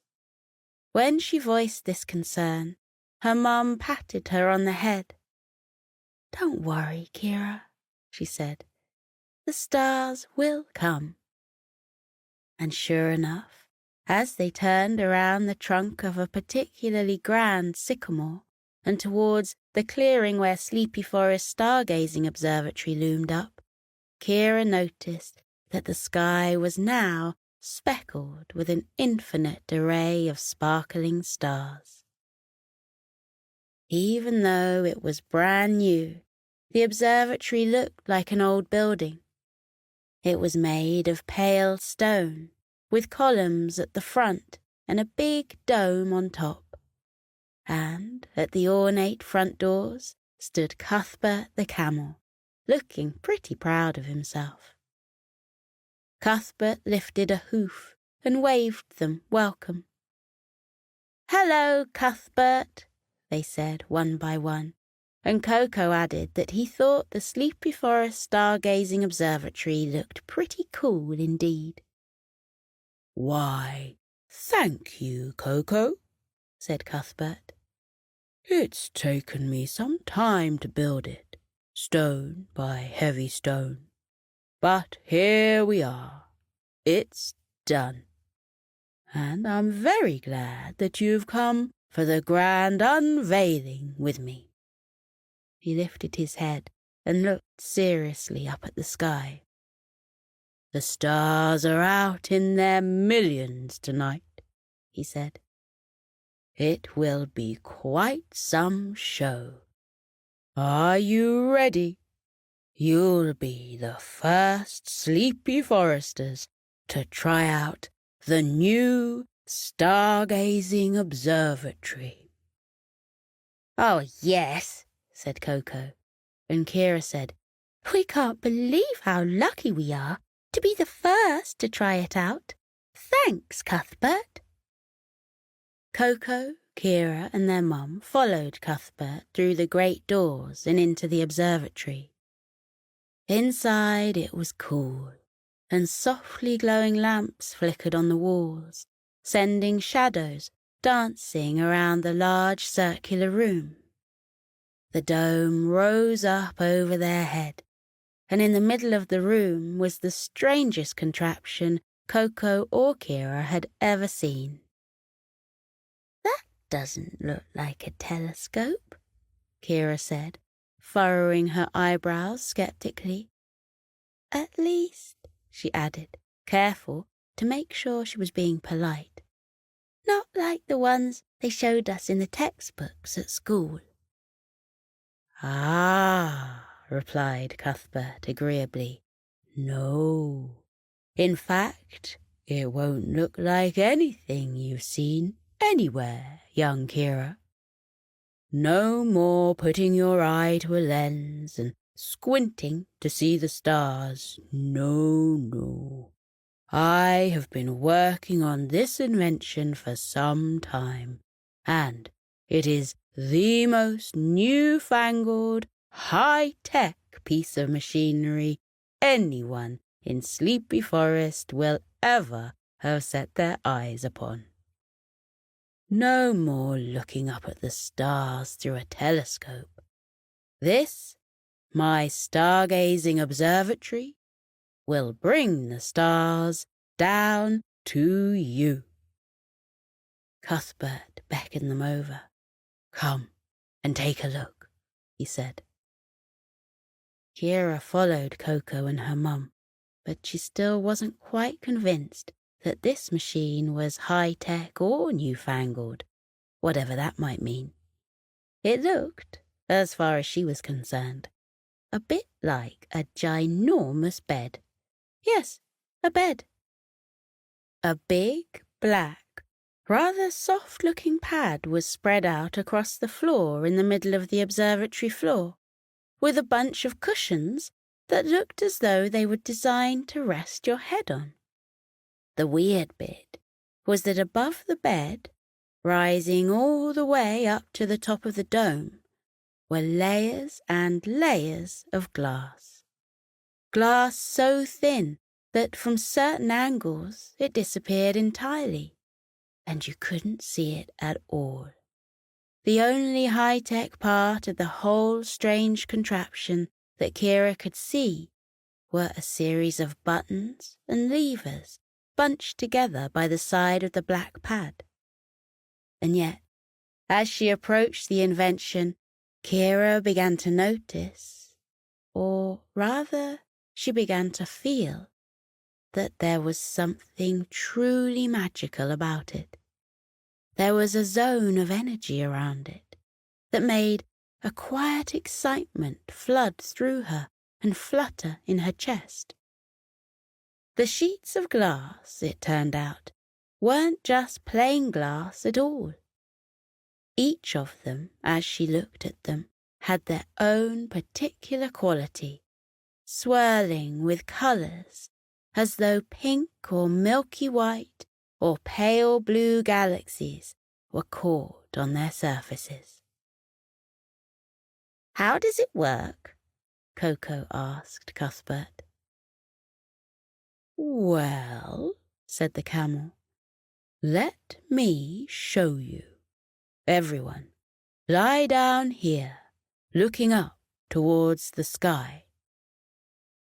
Koko, Kira, and their mum did as they were instructed, lying on their backs so that through the sheets of glass they could see the curved dome of the observatory ceiling. Cuthbert took his place too. He asked if they were ready before pressing a button. With a creak, the dome ceiling unfurled, revealing the brilliant sky behind it. "Wow," whispered Kira.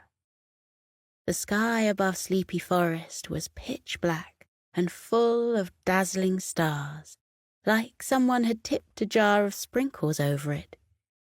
They burned and blinked high above them.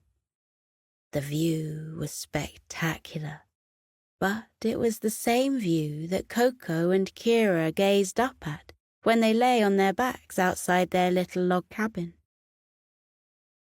"Hold on there 1 moment," Cuthbert said. Are we ready for the magic? Koko and Kira held their breaths. In their heads, they were both repeating, "Yes, we are. Yes, we are. Yes, we are."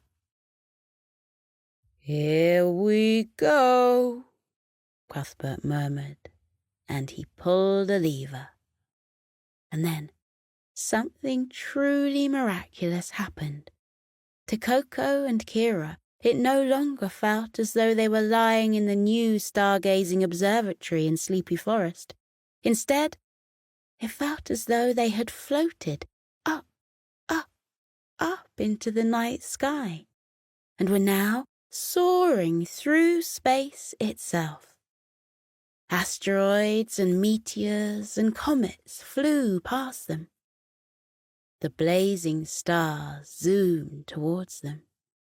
Closer and closer they came, spilling their bright light all around. And then, all of a sudden, they were there. The stars were floating all around them. "Crikey," whispered Koko. "We wondered whether the stars were fireflies stuck up on the ceiling of the sky, and we wondered if they were balls of burning gases millions of miles away. But we never imagined this." "No," Kira agreed. "Never." "Well, well, well," said Cuthbert. "These, kids, are the constellations." For all around them swirled creatures whose bodies were made out of stars. Koko saw a ram with curled horns go charging through the observatory, followed by a shoal of shimmering fish. A swan made out of starlight spread its silvery wings, and a crab clicked its claws together as it scuttled across the stone floor. "It really does bring the stars down to you," whispered Kira, looking around in awe. "Why, of course," said Cuthbert gruffly, "just as I said it would. And," he added, "what's more, you can interact with them too. Go ahead, give it a go." Kira had spotted a brilliant star-studded horse pawing the ground in the corner of the observatory. Carefully, she got up from the floor and took a few steps over to it. Her feet felt very light indeed, and with each step she floated a few feet across the room, as though she were no longer on solid earth, but walking on the moon. The horse was no normal horse, but had a pair of bright white wings sprouting out of its back. It ruffled its feathers as Kira approached. "Hello," she said. "I'm Kira, the panda bear, and who, may I ask, are you?" The winged horse gave her a toothy smile. "I am Pegasus," he replied, "guardian of the skies. I fly around at night, flashing my stars, making sure all the world is safe." Kira asked Pegasus if she could touch him, because she had never touched a starry constellation before. "I can do even better than that," Pegasus replied. "Hop on. I can take you for a ride." Kira looked around at her mum, who gave her an encouraging nod, and so, holding on firmly to Pegasus's neck, she swung herself up onto his back. Pegasus's body was warm and silky. It was the strangest feeling in the world, sitting right on top of starlight, Looking down, she could almost see the floor of the observatory through his body, but she felt safe enough. "Ready?" Pegasus asked. "Ready," Kira told him. Pegasus spread his huge wings, gave them a flap, and up they soared into the sky. They flew out of the open dome of the observatory and up into the dense night hanging above Sleepy Forest. Kira gripped on tight and looked down below her at the trees waving their branches in the gentle breeze, as though they were waving hello to her. The forest stretched out for ever and ever. She had never seen her home from the sky before, and marveled at how big and beautiful it was. Pegasus flew her high up into the sky and did a few somersaults in the air. As they sailed back down towards the observatory, Kira wondered whether any of the other creatures who lived in Sleepy Forest was looking up from their beds just then and wondering if they were seeing a falling star. "Thank you, Pegasus," Kira said once she jumped off his back. The star horse gave her a low bow, and Kira gave him a big hug of gratitude. Meanwhile, on the other side of the stargazing observatory, Koko had made his own starry friend. While Kira had been flying through the night sky with Pegasus, a shimmering star-spangled eagle had landed in the observatory, and in its arms it carried a strange-looking stringed instrument, like a miniature harp. "That's Lyra," Cuthbert the camel explained to him. "The musical eagle. They say she strums her tunes for the whole universe to enjoy up there. Go ahead and say hello to her." So Koko went up to the eagle and introduced himself. "Hi there, Koko," the eagle said. "My name's Lyra." Koko told Lyra that he liked the look of her musical instrument very much.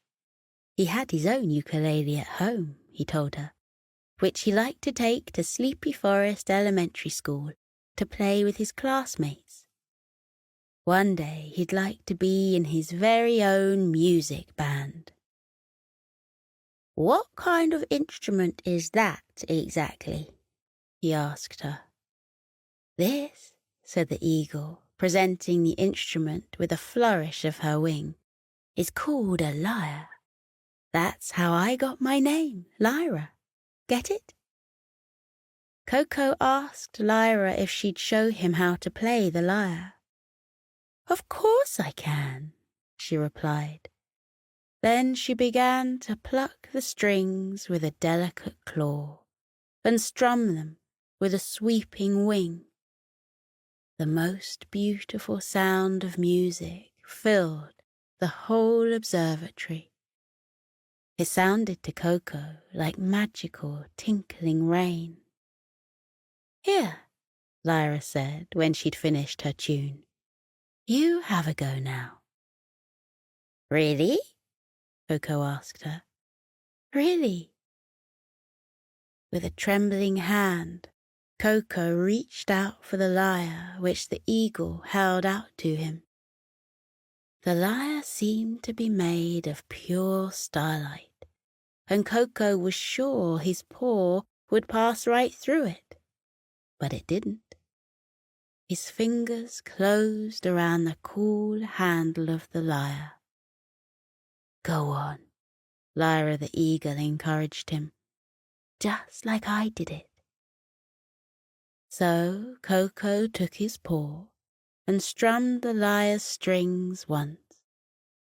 That same melodious song swam from the vibrating strings. Now he plucked them with his claws or strummed them with his paws, and the whole observatory was filled once again with that beautiful music. "Wow," Koko said. "I've played real guitar. I've played air guitar. But I've never, ever played star guitar before."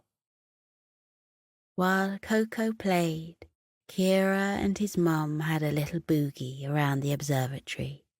Even Cuthbert joined in with his own shimmying dance. When he'd finished playing, Koko handed the lyre back to the eagle. "Thanks for letting me play," he said. Lyra nodded her head. "And you let me know if you ever need an extra member for that band of yours." And spreading her glittering eagle wings, she took off to the skies. The four of them lay back down on the soft black pad and looked up through the layers of misty glass. The stars were still swirling about the sky, falling down towards them. "Ah," said Cuthbert, "here come a couple of my favourites, Mama Bear and her baby cub." Just as he'd described, after a few moments a great white bear, her thick coat shimmering with stardust, was prowling around the observatory. Around her feet played her little cub, with 2 dark stars for eyes. He jumped this way and that, bouncing onto his mother's big paws and then jumping off.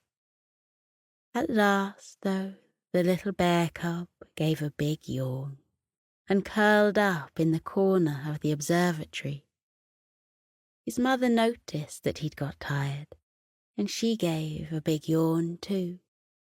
Then she went and lay beside her little star cub, so that he could nuzzle close to her warm body and fall asleep.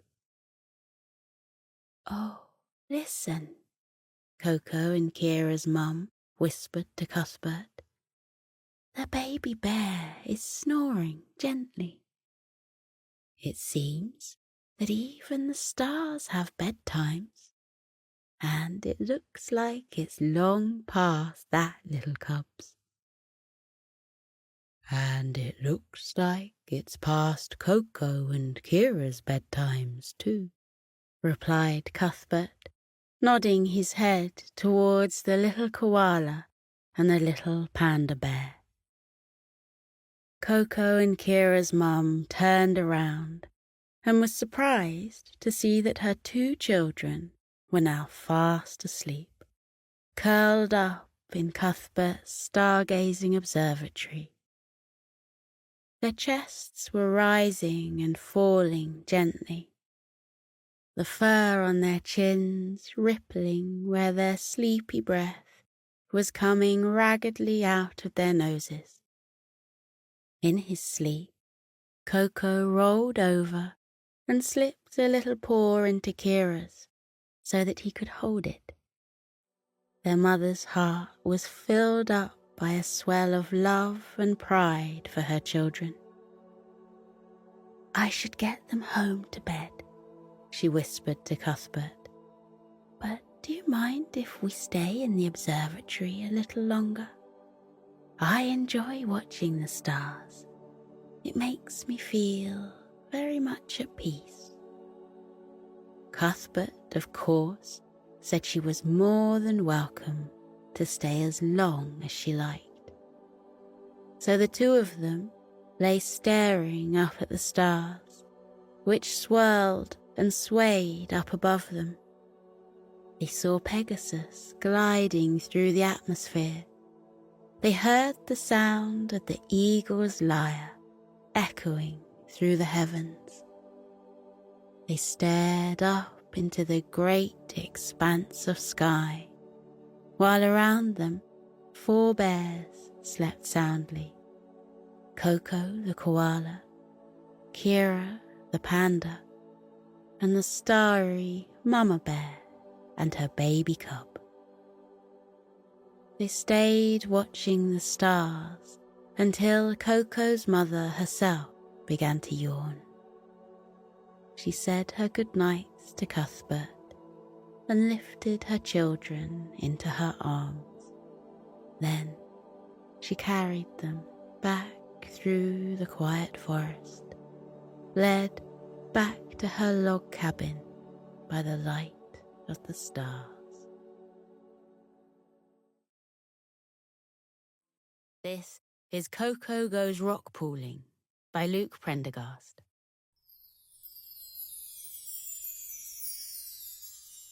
This evening we're going to meet our old koala friend, Koko. But we're not meeting him at his home, the little log cabin where he lives with the rest of his family. No, today we're going to meet Koko at the edge of Sleepy Forest, where the line of trees meets the ocean. Because this afternoon, Koko pulled on his welly boots and his bright blue anorak and slung his backpack over his back and set off for the beach. Can you hear the sound of the waves? The hush and rush of the tide, like the sound of the earth breathing. That means that Koko is here somewhere. Ah, there he is, picking his way across the pebbles at the edge of the sea. Let's say hello to Koko. Hello, Koko.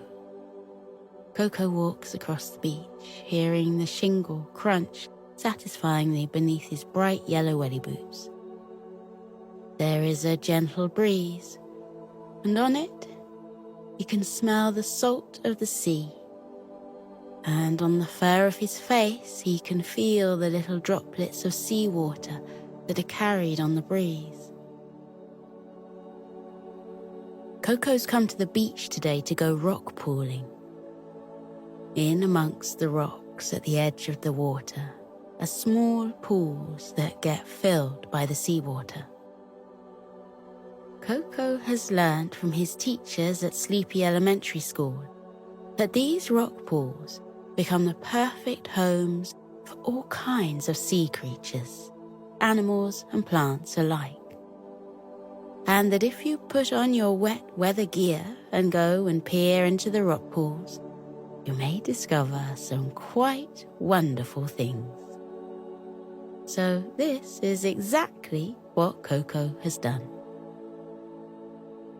Now Koko reaches the rock pools, steps carefully onto the rocks, for they are slippery with seawater and algae, and peers down into the first pool.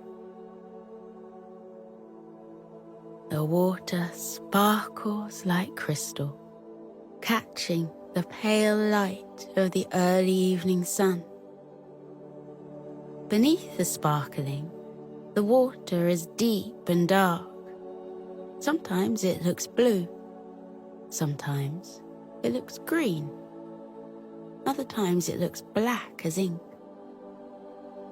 Sometimes, as the water shifts, Koko can see silty sand and all kinds of pebbles, white and black and grey and brown, sitting at the bottom of the rock pool.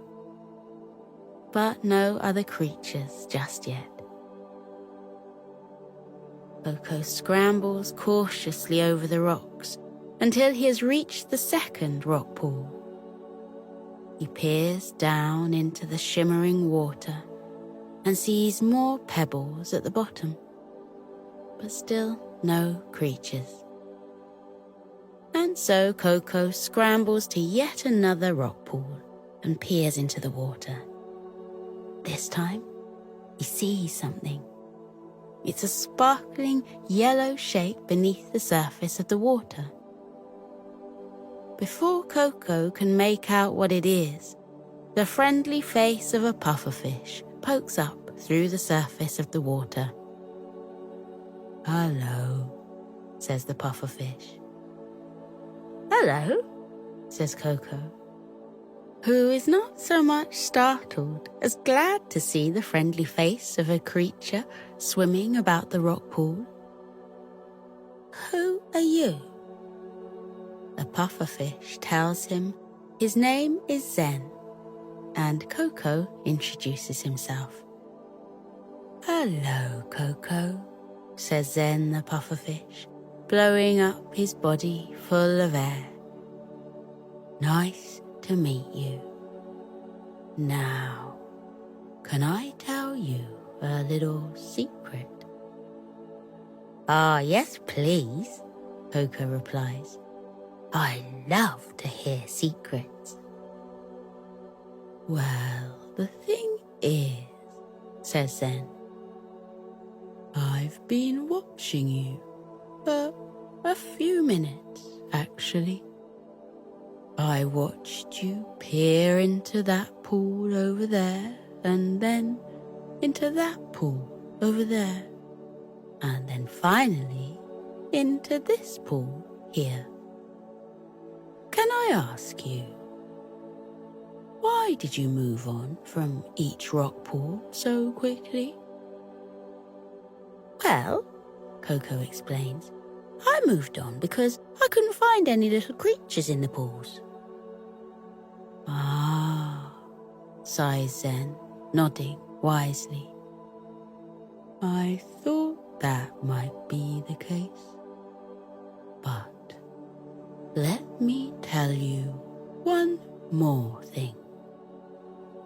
The trick with rock pooling is that you have to have some patience, and you have to look very closely. A rock pool that on a brief inspection might appear to be empty is actually very often, with a closer look and a dash of curiosity, teeming with all kinds of wonderful and interesting things. Can I show you? Koko is absolutely delighted at Zen the pufferfish's offer to show him the rock pools. He nods his head happily and says, Oh, yes, please. Zen the pufferfish gives a couple of swishes of his tail and sails around the side of the pool.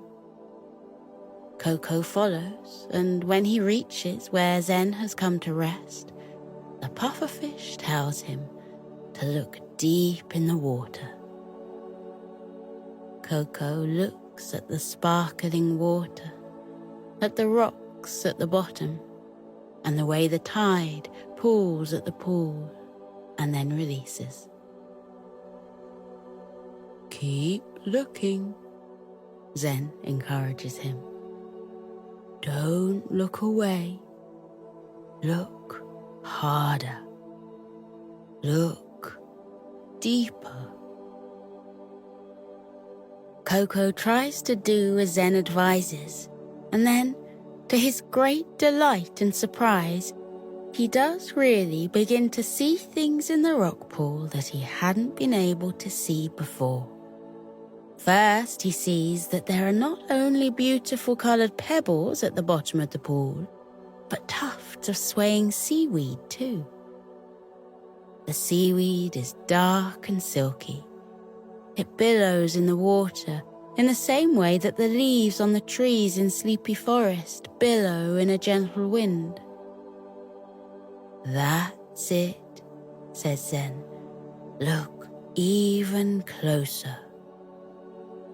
Koko looks even closer, and then he sees that the seaweed contains many different wondrous colours. Sometimes the seaweed looks green. Other times, it looks almost purple. As it moves back and forth in the water, it sparkles blue and red too. A display so iridescent, it seems that the seaweed may well be an underwater rainbow. Wow, whispers Koko. You really can see many things if you look very closely. That's right, replies Zen, nodding his head. Do you want to find out what else you can see? Koko says that he sure does, and then Zen shakes his little tail and slips gracefully through a little gap in the rock and into the next rock pool. Koko himself scrambles back over the wet rocks, thankful that the thick rubber treads on the bottom of his welly boots stop him from slipping down straight into the water. When he reaches the other rock pool, Zen the pufferfish is already there, smiling at him kindly. Take a look, Zen says. Koko looks down into the gently rippling water. Beneath the surface, like before, he can see many small stones and pebbles, white stones and red stones, black stones and blue stones. Then his eyes alight on something else. Oh, says Koko. What's that? I thought it was a pebble, and then I thought it was a shell, but looking again, it looks like something different. Koko points at the strange thing below the surface. It looks like a shell, shiny brown and white in colour, and ribboned with sharp-seeming grooves. That, says Zen the pufferfish, is an oyster. An oyster? Koko whispers. What's that? Is it a kind of rock? Zen gives out a tinkling little laugh. Oh no, he tells Koko. An oyster isn't a kind of rock at all. In fact, it's a kind of animal. An animal? Koko can't quite believe his ears. But as he stares at the oyster beneath the surface of the water, he sees its shell opening up. Inside the shell, though Koko doesn't know what it is yet, Koko can see something bright and beautiful and sparkling. A perfect, shiny, white orb. Then he hears a little voice. Hello, Koko, the voice says. My name is Oily the Oyster. It's nice to meet you. Koko tells Oily the Oyster that it is nice to meet her too. Then he asks about the shining thing hidden beneath the oyster's shell. Oh, this? Asks Oily, and she opens her shell to show Koko the pale, glowing orb. This is my pearl. A pearl? Koko says. Where did you find it? Oh, says Oily the Oyster with a small giggle. I didn't find it. I made it. Let me tell you the story. Oily the Oyster told Koko then that oysters make pearls when a tiny grain of sand or a little bit of grit makes its way accidentally through the gap in their shells. This piece of grit or grain of sand is as dull and unremarkable as it sounds. Just a tiny bit of dirt that you wouldn't blink twice at. But quite unexpectedly, this remarkable bit of grit is exactly what an oyster needs to make a pearl. When a grain of sand made its way inside Oily's shell, that's when she began to get to work. Over many, many months, Oily began to wrap the little grain of sand in layer upon layer of a special substance, the same substance that her shell is made of. It's like wrapping a tiny ball in layers and layers of silk, she explains. And then, After a long, long time and much hard work, the little bit of grit is no longer a mere piece of grit. It is a beautiful pearl. That is a wonderful story, Koko tells her. Thank you for telling it to me. And you would not have been able to make a pearl without the piece of grit? He asks. Oh no, Oily tells him. I would not. And that is the truly important thing. We oysters know how even something as dull and unremarkable as a speck of dust can often be the start of something indescribably beautiful. A thought occurs to Koko. Just like the ducks on the Sleepy River, he says, who grow up and turn into beautiful swans. Yes, Oily replies, quite delighted. Exactly like that. Then the pufferfish asks Koko if he's ready to discover more delights in the next rock pool, and Koko says that he definitely is. He thanks Oily the oyster once more for her wise and wonderful story, before following Zen, who slipped through to another rock pool. What can you find in here? Zen asks him.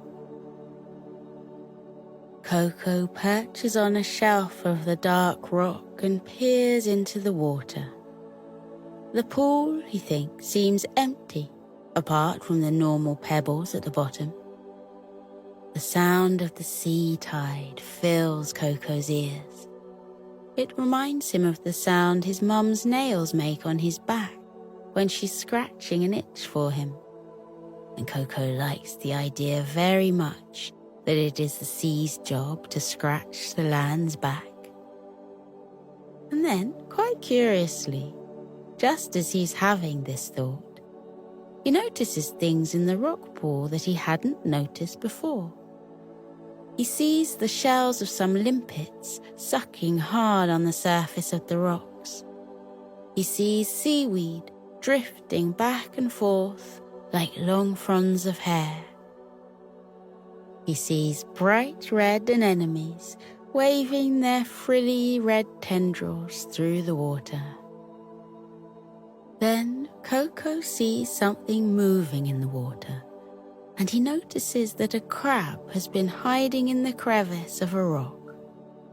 The crab creeps out from his hiding place, clicking his claws in greeting. Hello, says Koko. Why, good evening, says the crab, clicking his claws again. Koko asks the crab why he's hiding. The crab explains that he slips into the nooks and crannies in the rock and hides there, very motionless, waiting for little morsels of food to pass by. Then, as they do, he can reach out and take them in his clicky little claws. Often, he says, that's the best way to do things. Bide your time, have patience, and wait for the perfect opportunities to come to you. Koko nods and says he understands. It's just like waiting at the bottom of the tree for a juicy fruit to fall, rather than trying to climb up and pluck the ones that aren't ready yet. Sorry to disturb you, Mr. Crab, Koko says. You go back to your lurking. And with a click goodbye, the crab slips back into his rock crevice. I have one more friend I want you to meet, Koko, Zen the pufferfish tells him. Koko crawls over the rock to meet him at the other side of the rock pool, where he's delighted to discover a bright orange starfish lying against the rock. The starfish blinks her bright, big eyes at Koko and waves with one of her 5 arms. "Hello, friend of Zen," she says. "My name is Stella. It's very good to meet you."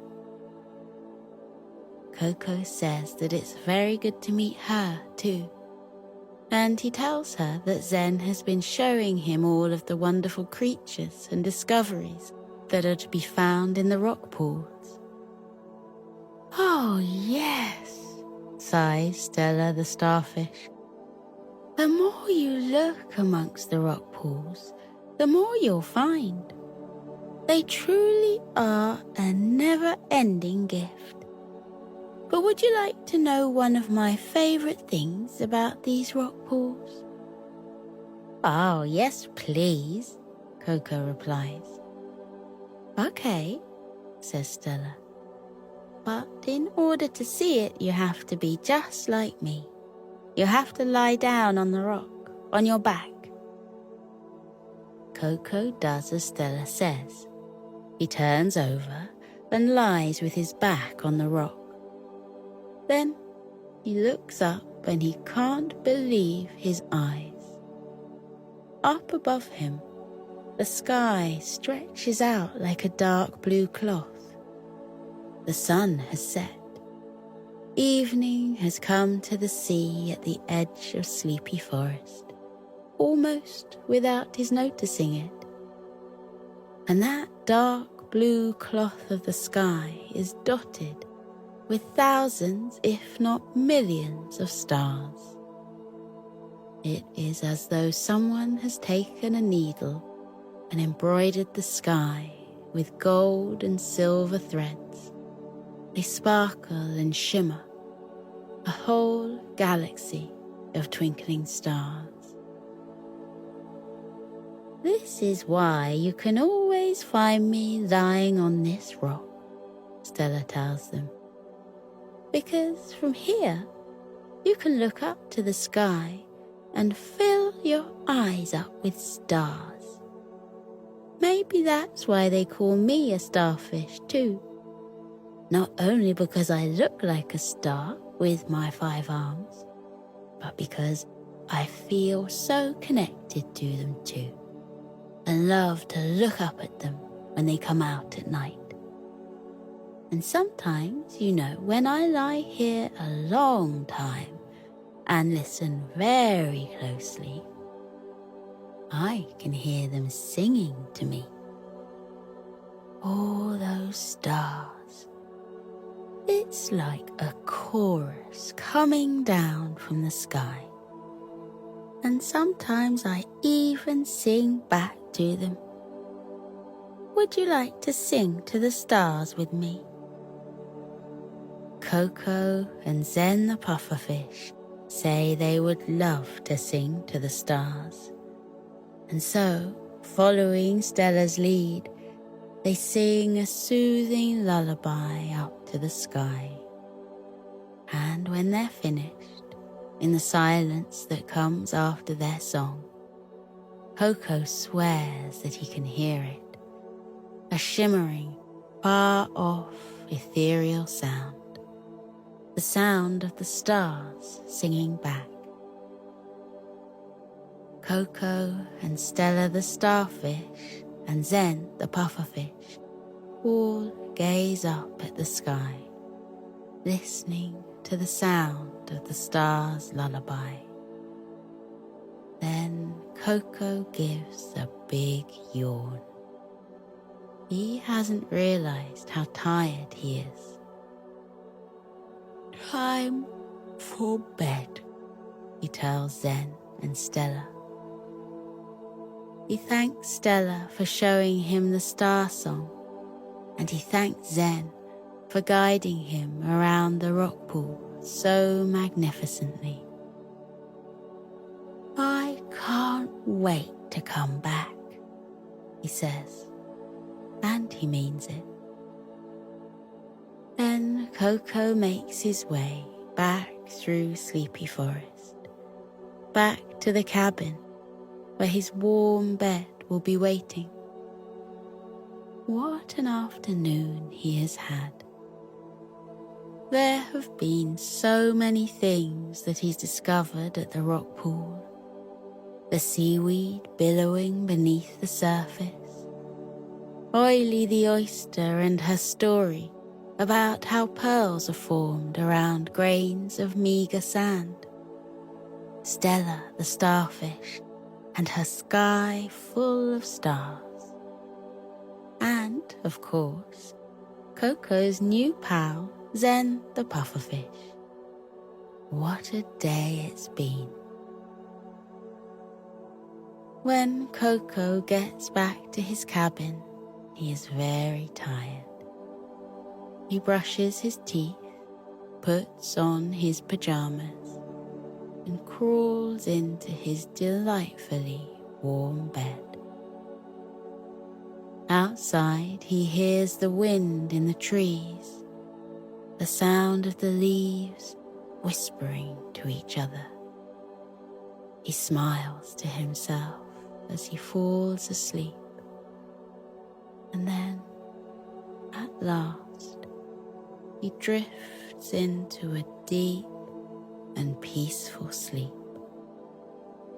full of dreams of magical stars singing their celestial lullabies.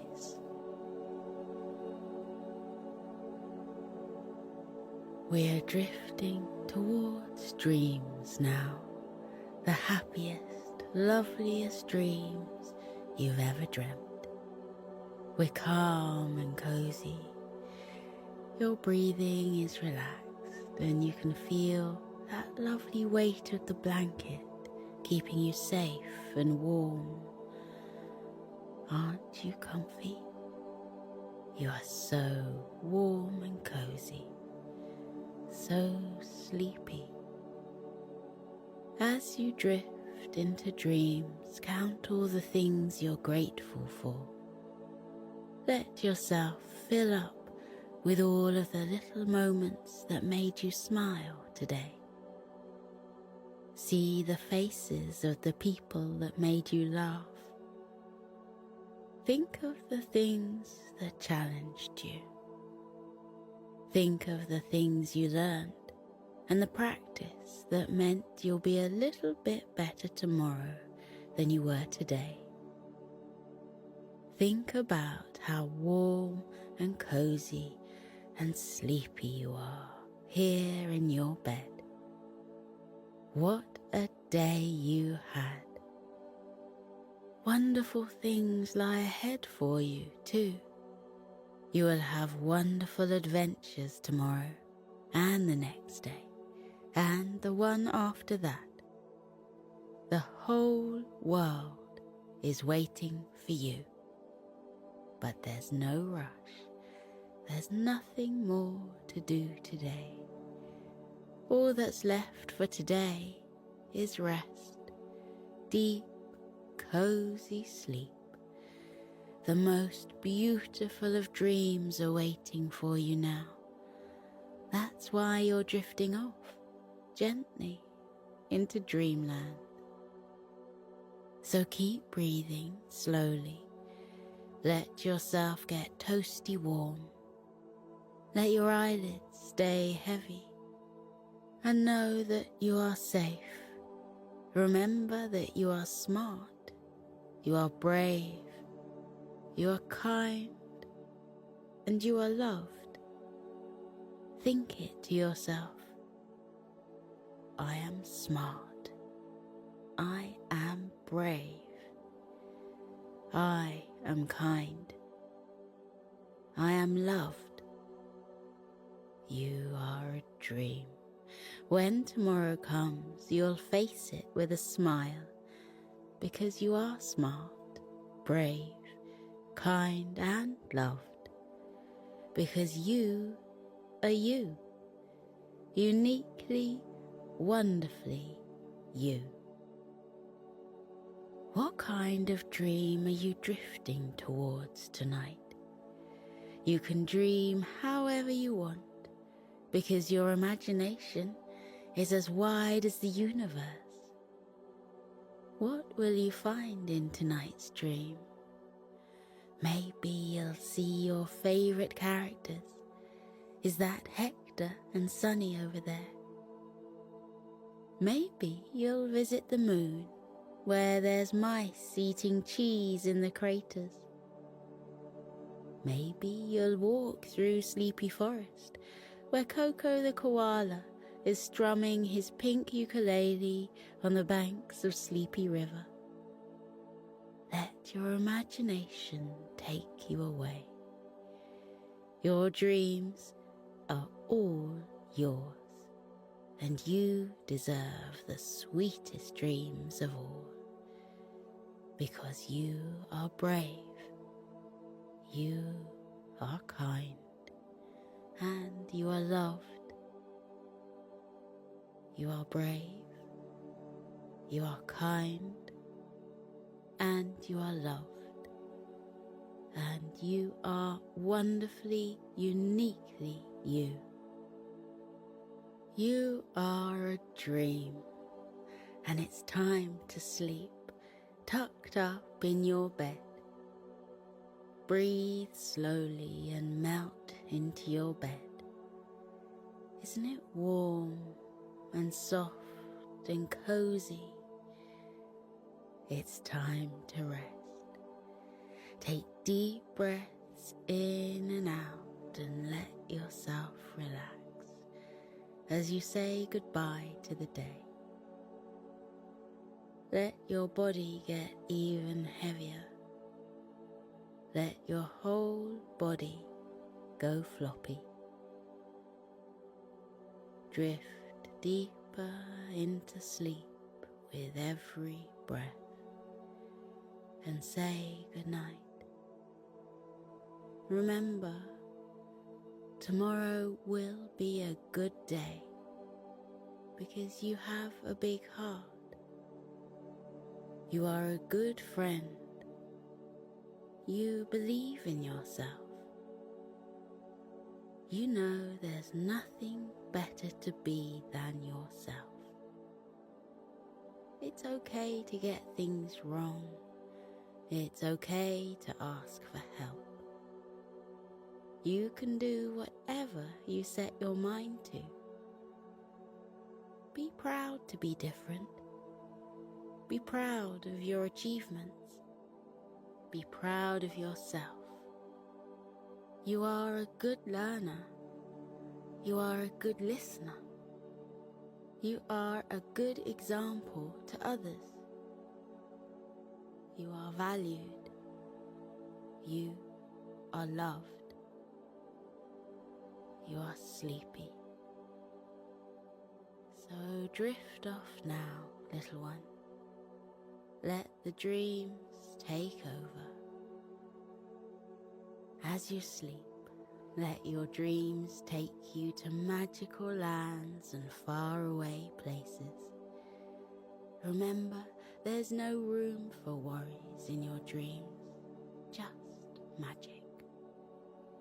It's a magic place where anything can happen, anything you want. It's a place of positivity and light. Let positivity soak into you and fill you up. Imagine it as a golden light traveling from the tips of your toes to the top of your head. Imagine that wherever the light touches you fills with happiness. Imagine that the light makes you feel calm. You're wrapped in a warm, cozy glow within your soft, toasty blanket. Isn't that nice? You are safe, tucked up tight. So sleep soundly all through the night. Sweet dreams, little one.